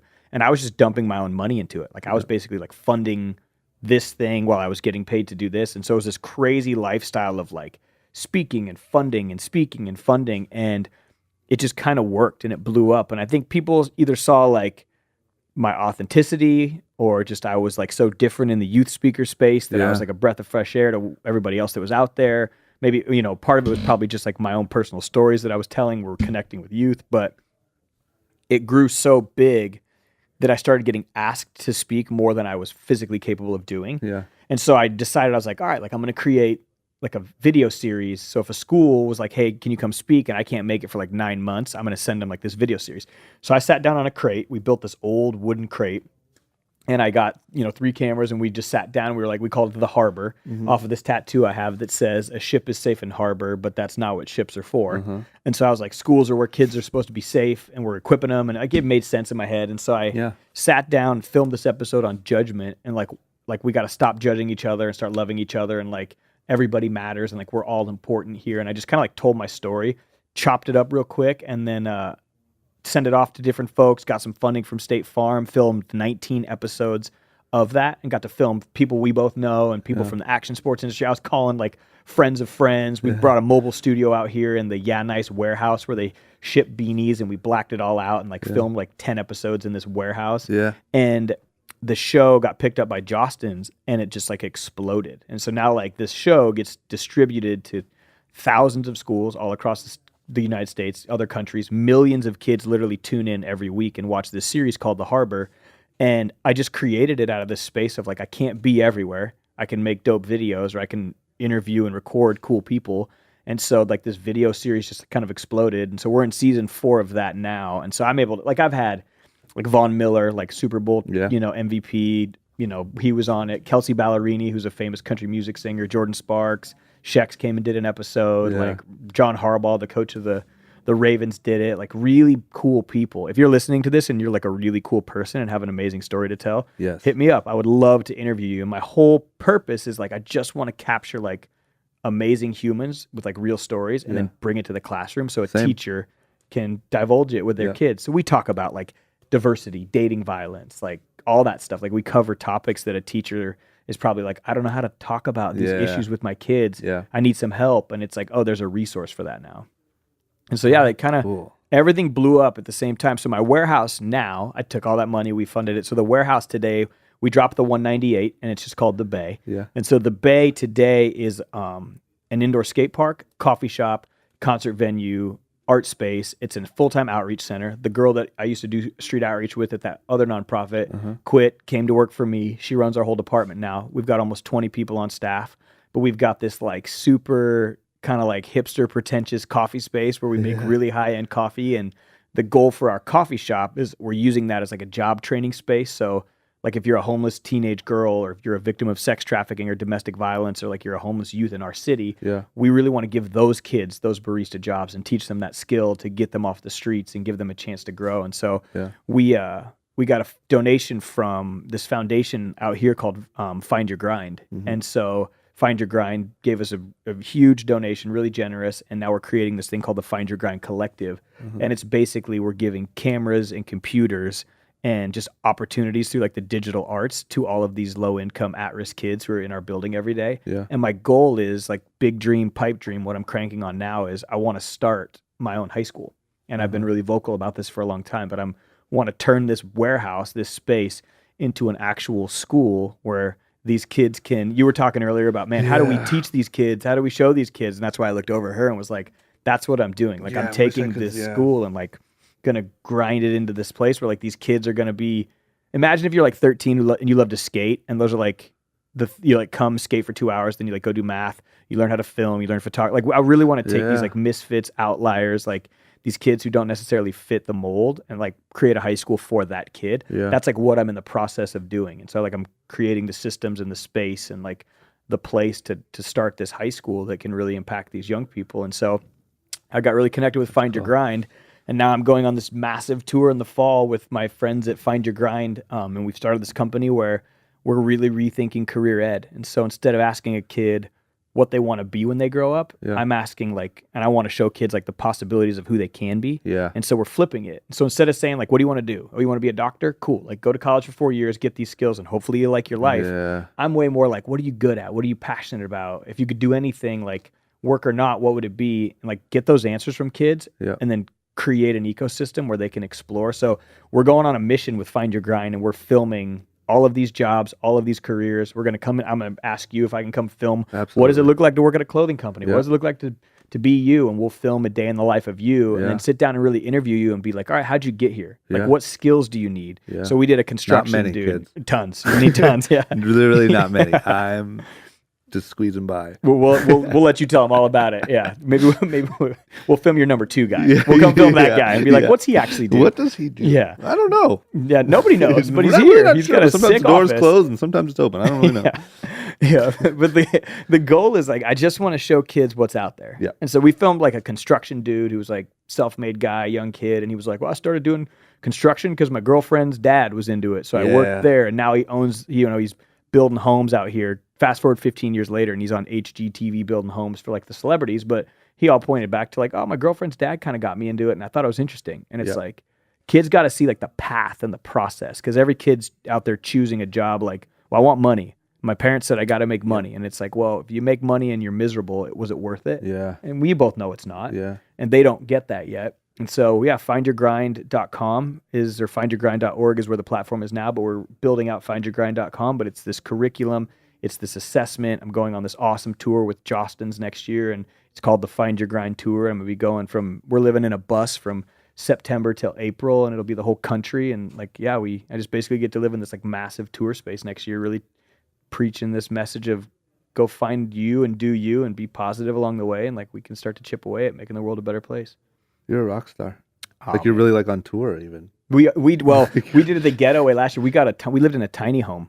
Like took an old like the trailer thing? No, well, we took like an ambulance, basically like the size of an ambulance, like the same engine, same vehicle, and gutted it. And like friends of ours helped us, and we lived in a legit tiny home. Like me, my wife, and our dog for like 4 months. Like the whole country. Oh, it was great. It was awesome. And you love it, huh? I think you do. You love the fact that you're like with the people that you love, and you love the work that you're doing.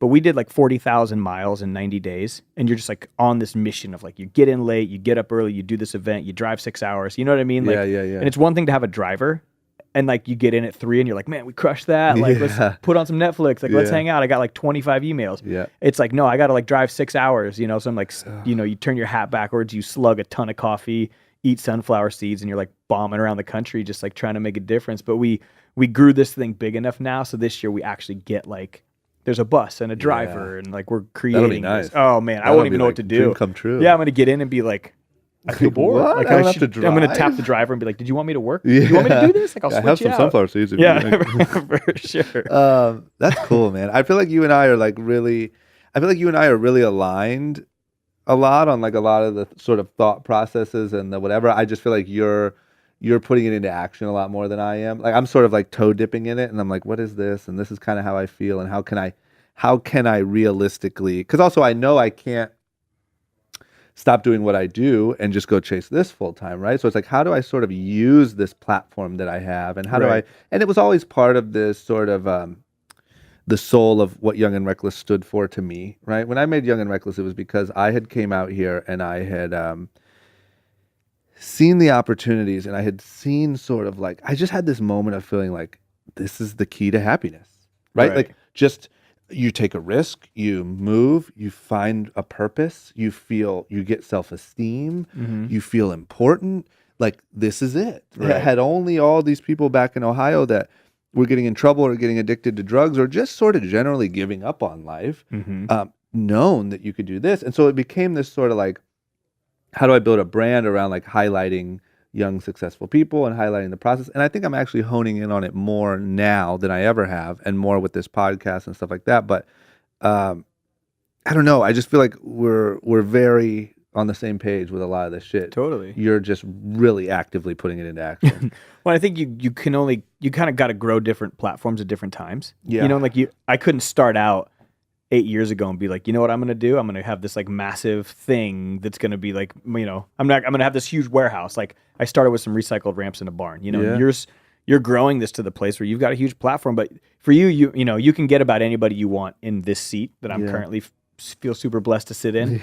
And that's half the battle, you know, like half the battle is just like getting people to sit down and like open up about who they are. And like, you've got a hell of a platform to do that. And so that's the other thing I really want to figure out is how do I make it cool? Because you want to know what I think a big divide is that I don't like, and you're probably one of the best I've ever seen of bridging it, but it's like self-help, mentoring, at-risk people, blah, blah, blah, isn't cool. Not at all. It's just not cool. It's not. And so there's this wall in between the people that do have influence and the people that are cool and the people that kids really are actively giving their attention, right? And all the people that are actually trying to help with really good information and with really good whatever. Yep. And so once again, I can't sit here and say that my goal is to change the world necessarily, but maybe it is. But but I don't want to claim that yet. Yeah. But you got to ease into it's that. like how do you keep it cool? It's got to be. It's got to stay who you are, though. Like if you know me or have seen me, like I'm not trying to be anything that I haven't been trying to be since I started. Yeah. You know, and like it doesn't matter who I hang out with, what I get to be on, who I get to talk to, or who I get to interview. Like you're still gonna get that Mike Smith, like the most normal, you know, average dude that squeaked through high school, squeaked through college. But that's your strength. Same guy. You know, that's your biggest strength. That's why I'm saying my biggest strength is the fact that I have this cool brand. A certain amount of people know who I am for whatever reason because of TV, because of all the different things. The same way that you just said you could get anyone to sit here. To me, that's like flattering, right? I'm like, it's actually a struggle. But but if I can take advantage of that, the fact that I can get anyone to come in here and just use it to tell a cool story and to create a cool piece of content, I think there's a lot of value there. As soon as I go too far into pop culture and who are you dating? Right. Yeah, as soon as I go too far into like, just tell them what they need to know. Also whack. It's like, how can you play that line and really create like, damn, this is cool. Luckily, also, I feel like the entrepreneurial sort of self-help space is hotter than it's ever been. And, you know, the Tony Robbins Netflix special was like this huge success. And like, obviously the Gary Vaynerchuks of the world. Totally. We all know Gary V. Here's the thing too, is like, it's funny how much Gary V pops up in like the conversation today, right? How can he not? I mean, he's just savage about how much content he puts out, right? Like, and it is, and he's incredibly inspiring about how much he's putting out that content. And it's awesome. But the thing that people have to realize is there wasn't a platform for everybody to tell you their 10 tips on how to be successful 15 years ago. Yeah. Now everybody can tell you, anybody can repurpose what Gary or Tim or anybody says, make it look their own way and pop it up on Instagram. And now you're like a self-help guru. You can be a life coach at 20, right? Like you can do that now. 100%.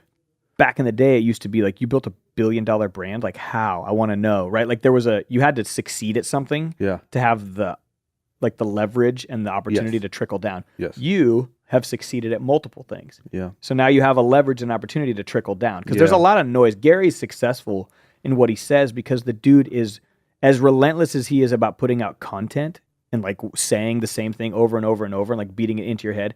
He's building massively successful companies. Yeah. Like, and he's doing both at the same time. Yeah. Most people are just putting out a ton of content, hoping some of it sticks. Yep. Or you're just building a company and building a brand. Gary's like doing both, which is what's so inspiring to me about a guy like Gary is he's like, actually doing both. 100%. And I so- cannot stand just straight up self-help people where you can't really track down why they're telling you how to Totally, be yeah. successful. But I guess that's what I'm trying to figure out is like I do see the value in a shit ton of content. Mm-hmm. There's only I would never be able to do what Gary does. I could not have a camera around me every day like that. Totally. I also just think Gary generally thinks he's really, really, really smart. And I'm not saying he is or he isn't. I'm saying I don't have that much confidence to be like, this is what you need to do. Right? So what I'm trying to figure out is like, what's my lane of where I'm adding the most amount of value possible without stepping completely out of my comfort zone. And the fact that the cool thing is, yes, I do run a company and have this podcast and blah, blah, blah. So if I do it right, it's more just like watch what I'm doing. Mm-hmm. Not because it's so cool and I'm glorifying myself, but like just watch, this is what a photo shoot looks like and this is what a blah, blah, blah looks like. And here you can see it. And hopefully by the podcast and by doing that content, you can sort of give people access. And isn't that really truly what is like kids need more though? How many kids come up to you and say, I want to start a t-shirt company, and they don't know how to stylize a photo shoot. They don't know how to use the local, like go find the local popular kids in your town and that's your influencer marketing. Like they don't even have there's no strategy for a kid to start a brand today. They just like, oh, what did they put out on their like 2017 summer calendar? I'm going to rip it exactly, tweak it and put my name on it. Right? Like how come I'm not successful? Totally. And it's like, well, I copied. Yeah, I copied your shirt exactly. Like I should be successful, you know? But I think it's the little stuff that people don't always know about building a brand. And it's like what you do, like what does Gary do when no one's looking? Like, how do you actually, he's got like 700 employees who work for him that are all under the age of like 35, probably, I'm imagining. But like, how do you manage those people? Like, that's the part that like no one's showing the world. For you, you know, we walk in here today and it's like, you know, I had this idea of what the set was going to look like. And it's probably like this massive studio, realizing like I'm walking past like your people, there's like clothing racks with like the next year's stuff on it, like samples, ideas. People are hacking away at like the job is happening right on the other side of this wall. Like Young and Reckless is actively happening right over here. And I don't think a kid in high school knows like that's got to be your garage first. Like your garage needs to be this like, you got to tell your mom like I'll pay you rent someday for the space, but like I need my white background so I can take photos of my stuff here. I got all my product I got to ship here. I got my computer set up here. And like the grind of like how to start, nobody's showing kids how to start. We're always showing them like the last 50%. Or the last 20%, but it's that first 15 that's so hard. But you could show that every day. Yeah, I agree. It's just figuring out how to do it. Yeah. And I think that's why I always keep it like to me, it always feels a little new. It feels a little garagey here, right? Like we got our fancy schmancy view, but like I always want that. Like I just don't want that big, grand, not accessible. You have to tell the secretary that I'm here and they'll walk you to the studio. You know, it's just like, I want it to feel like a group of friends. Like it does. Know? We got off the elevator and I was like, yo, we're just in it. Like you just kind of like, you pop up. Like I was expecting like the thumbprint, the eye scan, 100%. The like, you know, like 2 forms of ID and like my keys, you know, but it was like, you just kind of pop in it and you're like, all right. Homie sets up the cameras. Totally. And Danny's my assistant who just figured out Pro Tools so that we could do a podcast. Googled what equipment to get. And the other day, like I was doing these listener calls and a kid called and he's like, you know, how many people do you have on staff for the podcast? And like, how do you get guests? And I'm like, man, it's me and my boy here who like have no idea what we're doing. And I'm just like calling friends. Like, can you tell your buddy to come on the podcast? Totally. Like, it's just very like do it yourself. But I don't know, man. I think where a lot of companies and people lose it is when you get to that crazy level and you feel like you're doing things because you have to. And you just lose what it even is. Like, what the hell are we even doing here? Totally. You know what I mean? And I think having a clear vision of like where you want to go and why is important. You know, and making a ton of money, if that's your goal, then own that. And just be like, we're going to make a ton of money and that's our goal. 100%. But if your goal is to like, you know, highlight the young and reckless kids out doing things and crushing it, then you got to create, everything you create around it has to be doing that. And like has to be a part of that. We look at it at the Bay specifically. I've got my communities, skate, art, music, and then people who love coffee. Like those are my 4 communities. I got causes inside each of those, but I have to, as a leader and a founder and a boss, have to be like, it's got to be on mission. It's got to be on vision. Otherwise, we don't have to do it. Because everybody's like, oh man, kids will ask me sometimes, like, do you care about like the pets? What about animals and animal rights? And I'm like, yo, I got like my things. And I'm like, if you care about pets, go to veterinarian school and be really loud and do your thing. But like, you got to stay on mission because you could go a million ways with it. But if it's like helping the young, you know, if it's like young and reckless and people doing cool stuff in this area, then like keep hyping that because that's going to grow all parts of it. So we just stayed on mission and on brand like religiously early. And I don't really have to veer away from it now because I carved out a whole niche for myself and like it's mine. I'm not worried about. I don't even follow what other people are doing because it's like I'm too busy worrying about like time to, I'm like this is what I'm doing and what we're doing and how we're getting there.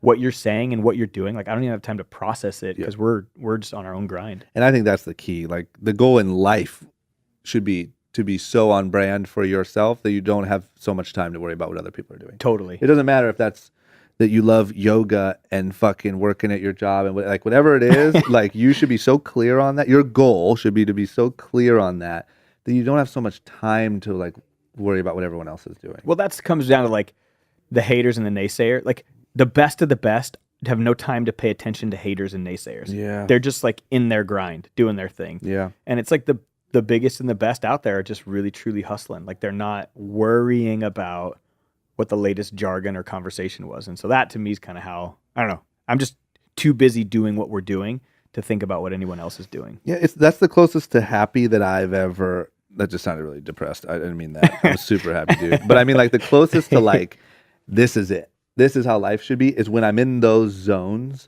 of like, I'm just so focused on what I'm doing that, but I notice like if I start to fall off and I start to, whatever it is, like you just get lazy or maybe you're partying too much or whatever it is, but, and you just notice you also start to worry about what other people are doing a little too much. And you also start to check Instagram a little bit more. And you also, and it's just like, then you start to get pissed because your competition company just did something and you're like, oh, that shit's fucking whack. Right. That's so whack. Why would they even do that? You know, it's like you're sitting in your dark room. Like, that's, you know, and it's like, that's when you're just out of the groove. Totally. You know? And it's hard to stay in it, but that's the closest I've known to like, this is life. This is a successful life is when like, you're just on your mission so tight that you don't care. Yep. You know, and totally. you're not like blind, but you just don't.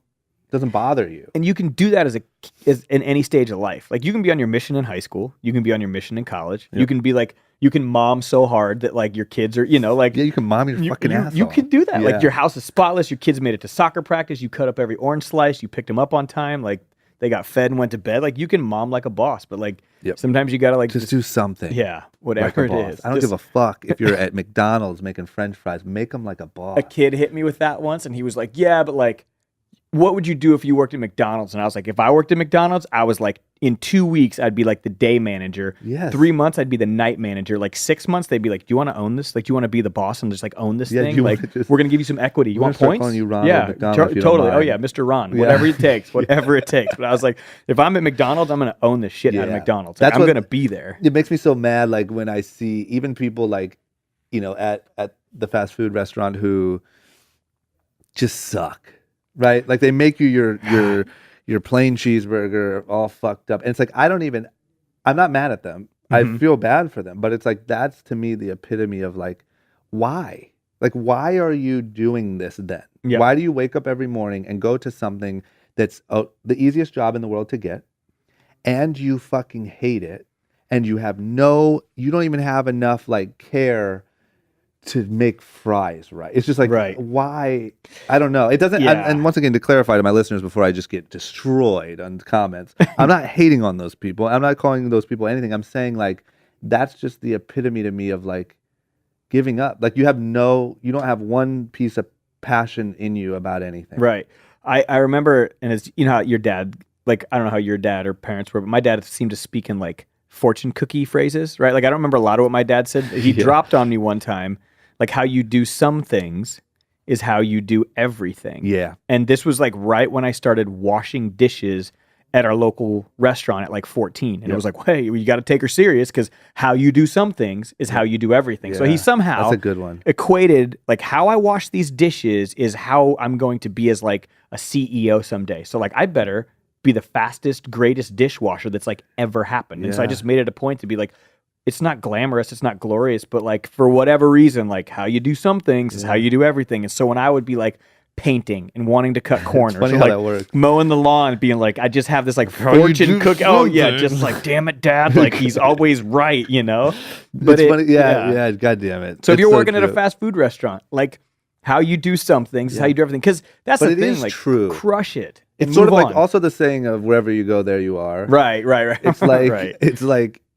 It's fucking true, man. Because there's a good amount of days where I have to forcefully remind myself that my life is incredible. Like I have to be like, listen, if you said this shit out loud, people would beat you up in the streets. Right. Because it just feels like you're mowing the lawn all day or driving around the country. Or there's never like, I don't know. I've just never found like where you just wake up every morning in complete bliss and you're like, I can't wait to go to the office. And well, it's just like no matter what you're doing, you're gonna have bad days. You're gonna have the ups and downs. Totally. And like, it is a good lesson, I think, to like beat into a young child's brain. Yeah. I mean, I got it, and it kind of carried me on through. But I always look at it too, like if you love half of like your job, like let's say you work 40 hours a week. Yep. If 20 hours of those are just like epic and you love every minute of it, like you are far better than most of the world. Oh yeah. Like there are so many people, and working in social work, this was really eye-opening to me. How many people like hated what they did every day, and they felt trapped, and then they were like, well, I'm stuck, I can't do anything, so I'm gonna make everyone in the debris around me miserable. Yeah. And I made a choice so early, and this is what I try to talk to kids about too, especially if I can talk one-on-one to a kid who's really struggling. Yeah. Like your inner circle is everything. Like if you're around negative people, you will be a negative human. If my friends and I have like the biggest short-term memory loss about failure, like our friends will like start companies, fail, move on, and we try to just be like, let's crush. How can we help? What are you doing? And my like most core group, which is like how I got connected to you and these people, one of my friends, EJ, who's die cut stickers. He's like, I call him my struggle buddy. Me and this dude talk in the mornings, like on our commute or if I'm like flying. Yeah. And all we do is just like, we're there to like help each other. Yeah, talk about and, like your just mistakes. to be like, you want to know what happened to me yesterday. Yeah. Oh yeah, totally. Yeah. Like went to do an application for like $1 million grant, put the guy's name down wrong. Like we're not getting that one. And like, but I can just talk to EJ about anything, or my boy Ruckus. Like I can talk to some of my best friends about anything. And it's crazy how your inner circle's everything. And I guarantee you, like the dude that's working, the minimum wage job he hates is probably surrounding himself with people who hate everything they do, and they're not pushing each other to be like, go get that bonus because you made more fries than anyone's ever made in a 30-minute span, and kind of like you won't believe how like. I don't know. I just feel like even if you crushed it, like you said, if you did what you said you would do at McDonald's and you just started crushing it, like you won't believe how enjoyable life gets quickly. You know what I'm saying? Like if you're running around like flipping burgers and fucking managing McDonald's, you'll be like, this is sick. We've met that guy. You've gone into a fast food place where like the manager, and I'm like, what's the key to happiness? Totally. You tell me now. Because you're in the, you found it big time. And you're like, you hiring? Yeah. Like I want to come be your assistant or something. But we've all had that like, dude that's just like slaying it in and out. Yep. Like he's making fries, he's taking your order, everything's like doubled perfect, and this guy's like having a blast, and you're like, and you're bummed because you have to be at an In-N-Out. Like we're there shopping at In-N-Out at midnight because we just had a kind of fun night, and this guy's working the night shift, owning it, and you're like, huh. Like, and that's just, but how you do some things is how you do everything. I'll never get it out of my head. Yeah. Damn it. Okay, a couple more questions and I'll let you leave. Do you have anything in your brain of like the craziest thing that you've seen in this journey, like transformation of a human, a young person that was maybe like, on a terrible path and sort of got it together, anything like that? Yeah, I mean, I think that story is always like the easy one to point out. Like the kid who was like, we have a lot of refugees in Nebraska, and so we've got these kids who, like they're what kind of refugees? Sudanese, Syrian. We took in more Syrian refugees than Nebraska took more Syrian refugees than any other state. Why? And so I think it's just good people, great place. Like like they have the room. Tons of room. Yeah, shovel them in here. Go to Kearney. We got plenty of room in Kearney. And so, but I think for me, I'm gonna like shift this question a little bit. Yeah. Sometimes going from like I was on drugs, I didn't know what to do. This guy hopped in my life, and now I'm happy. Like we all know, we've got countless stories. But the one that I think I'm the most proud of is there's this kid who works for me. His name is Shane, and he came in like 20 years old, like a ton of potential and a ton of passion, and just like wanted to help kids. I remember like the first conversation we had, he was like, maybe I can get paid $10 an hour, just like hang out with kids. And I felt like I was like, oh God, I'm talking to 20-year-old me now. And I spent like 10 minutes around this kid, and I realized instantly he was better at everything there is to be better than me at, except like leading people. And I was like, I'm going to show this kid how to do it. And that kid, Shane, who works at the Bay now, he's like in a lot of ways like the face of that place. And like parents come in, kids come in. They're not asking for like, was Mike here? Yeah. Like they're like, hey, is Shane here? There's a huge thing happened, or like a homeless kid comes in, or like an agency is looking for someone, Yep. and it's like, hey, where's Shane? And like I watched this kid who was like a 20-year-old farm kid from Nebraska who was a lot like me grow into this, like now he's like 26 or 27, and he is without question like the most talented human I've ever been around. Yeah. And now he's just got to learn how to like lead people in his abundance of skills and gifts. He's one of those guys that almost makes you sick. Like, oh, you can build everything. You ride a motorcycle. You're the nicest guy in the world. And you like have never said anything mean about a human ever. Like, great. Yeah. You know, like he's the Sick. best person you've ever met. Yeah. And I think as far as like, I've been around hundreds of thousands, if not millions of kids and seen the drugs to like, you know, Jesus story and the like, you know, the rags to riches. Like I've seen so many of that, and those stories are incredible. Yeah. But there is the one that doesn't always get celebrated is that like kid who was just a good kid who worked his butt off and then just decided to be like, he could. There isn't anything he couldn't do now. Yeah. And I look at him and think like he's going to go on and inspire so many people through the way he works. And so my dude Shane, I'm gonna throw it out to like him. Yeah. No, that's good. He's just incredible human. Incredible human. Yeah. Okay, the classic question. If you have an unlimited budget and you can put 10 billboards in every single city in the country, what's the billboard say? What does the billboard say? I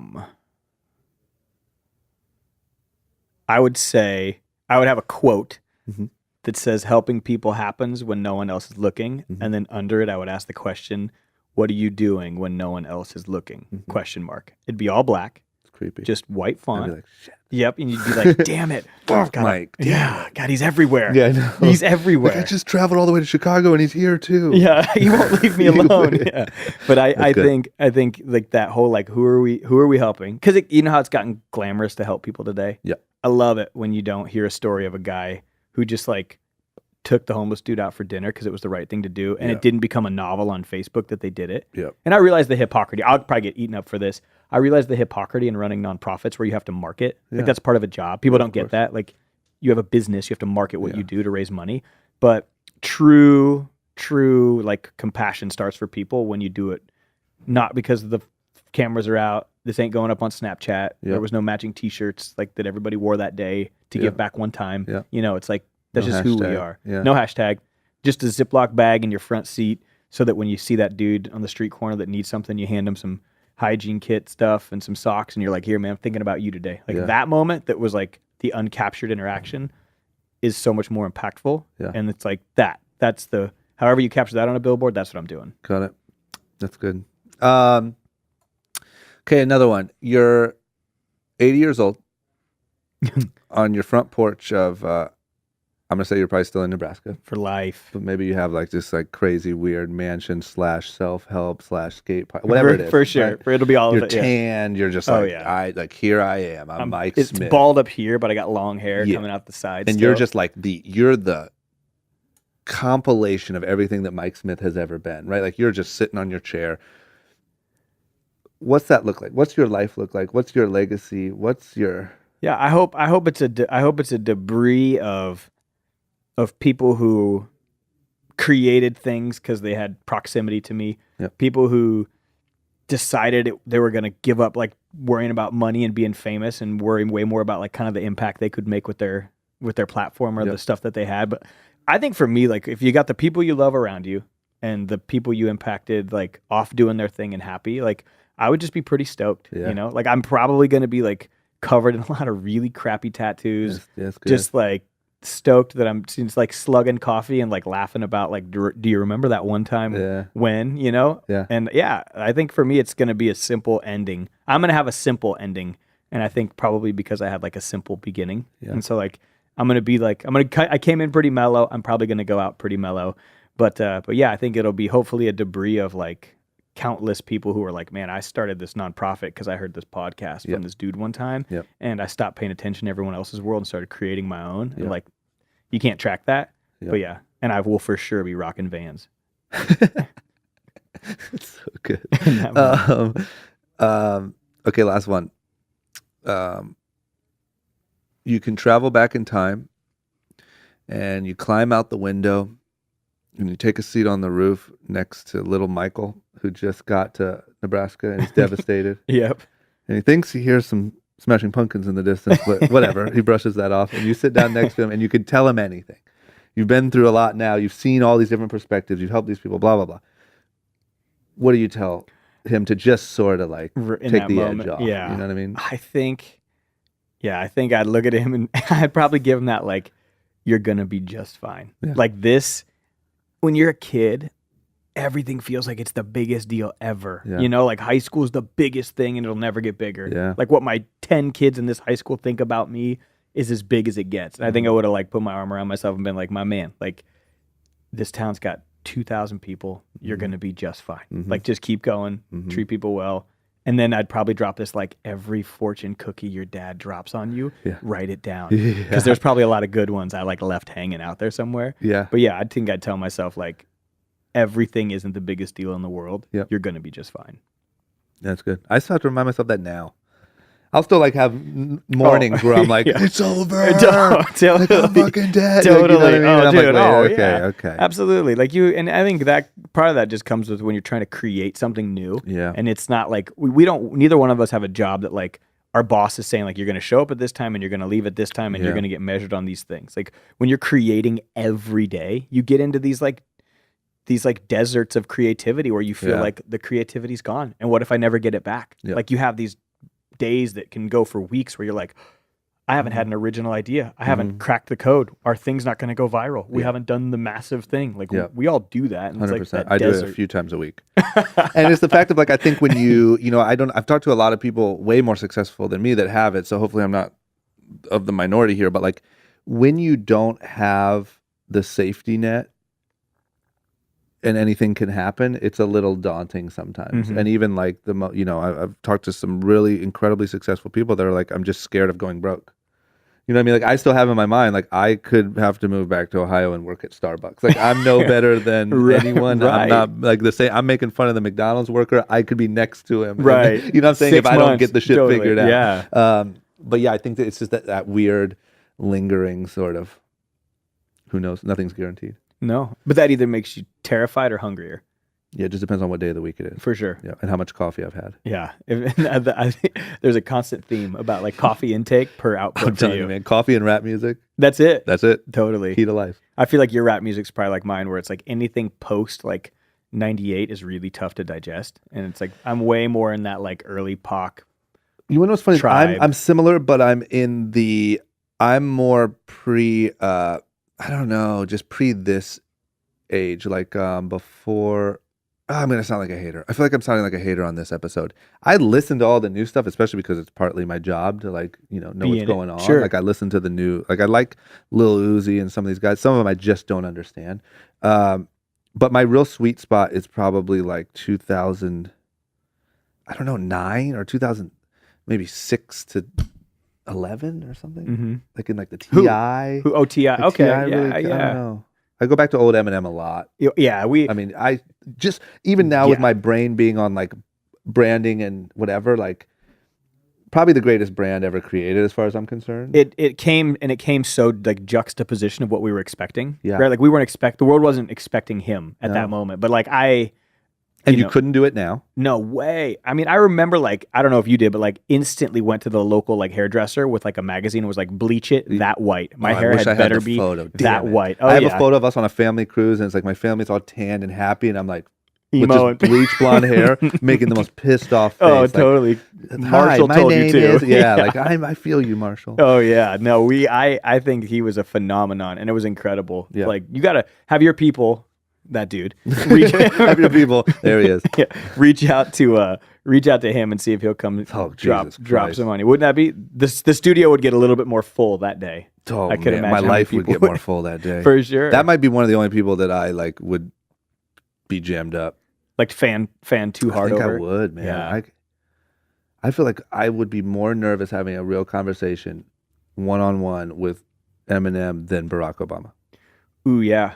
Both are kind of that phenomenon in their time. Yeah, but that's why definitely. I put them. That's why in my head I instantly went to like, who's the other one that's like pretty intimidating? Yeah, right? You went someone awesome. I mean, mine was like Steve Nash. Like if I sat and talked to Steve Nash, Really? I would lose my mind. I mean, he was like the guy I obsessed over as a basketball player my whole career, but like That's funny. it'd be like Obama, Nash, and Eminem. I think. But I feel like I'd you have, don't know Steve Nash's personality, do you? He's funny. His like social media is funny. Like he's got a good little thing going. Plus he was like a white dude with long hair out there playing basketball. Like I got to relate right to on that. brand for you. That is It's who me. you That is like were what I meant to wanted. be. Oh yeah, I got anything. And that was Before my you dude. stumbled into this social worker Yeah, stuff. before I Googled how to start a nonprofit and everything took Put a turn. $0. Yeah. Okay, this is the last part where you get to plug anything. You've done a pretty good job at like making sure, which I love that honestly, because I usually have to go back and be like, okay, now what's the thing? Right. But like, tell people where to follow you, where to subscribe, where to all that. So my personal handle is just Mike Smith Live. Yep. That's easy, all across the board. If you're interested in kind of this touring and the stuff that I do with Jostens and that show, and it's called The Harbor TV. Yep. And Find Your Grind is my new platform. So Find Your Grinds, I'm putting everything. It's kind of my new big bucket of like really trying to show kids the possibilities of how to just who they can be. And so Find Your Grind, The Harbor, Mike Smith Live, and then my warehouse in Nebraska is called The Bay, BAY. And what's the best place? Let's say I'm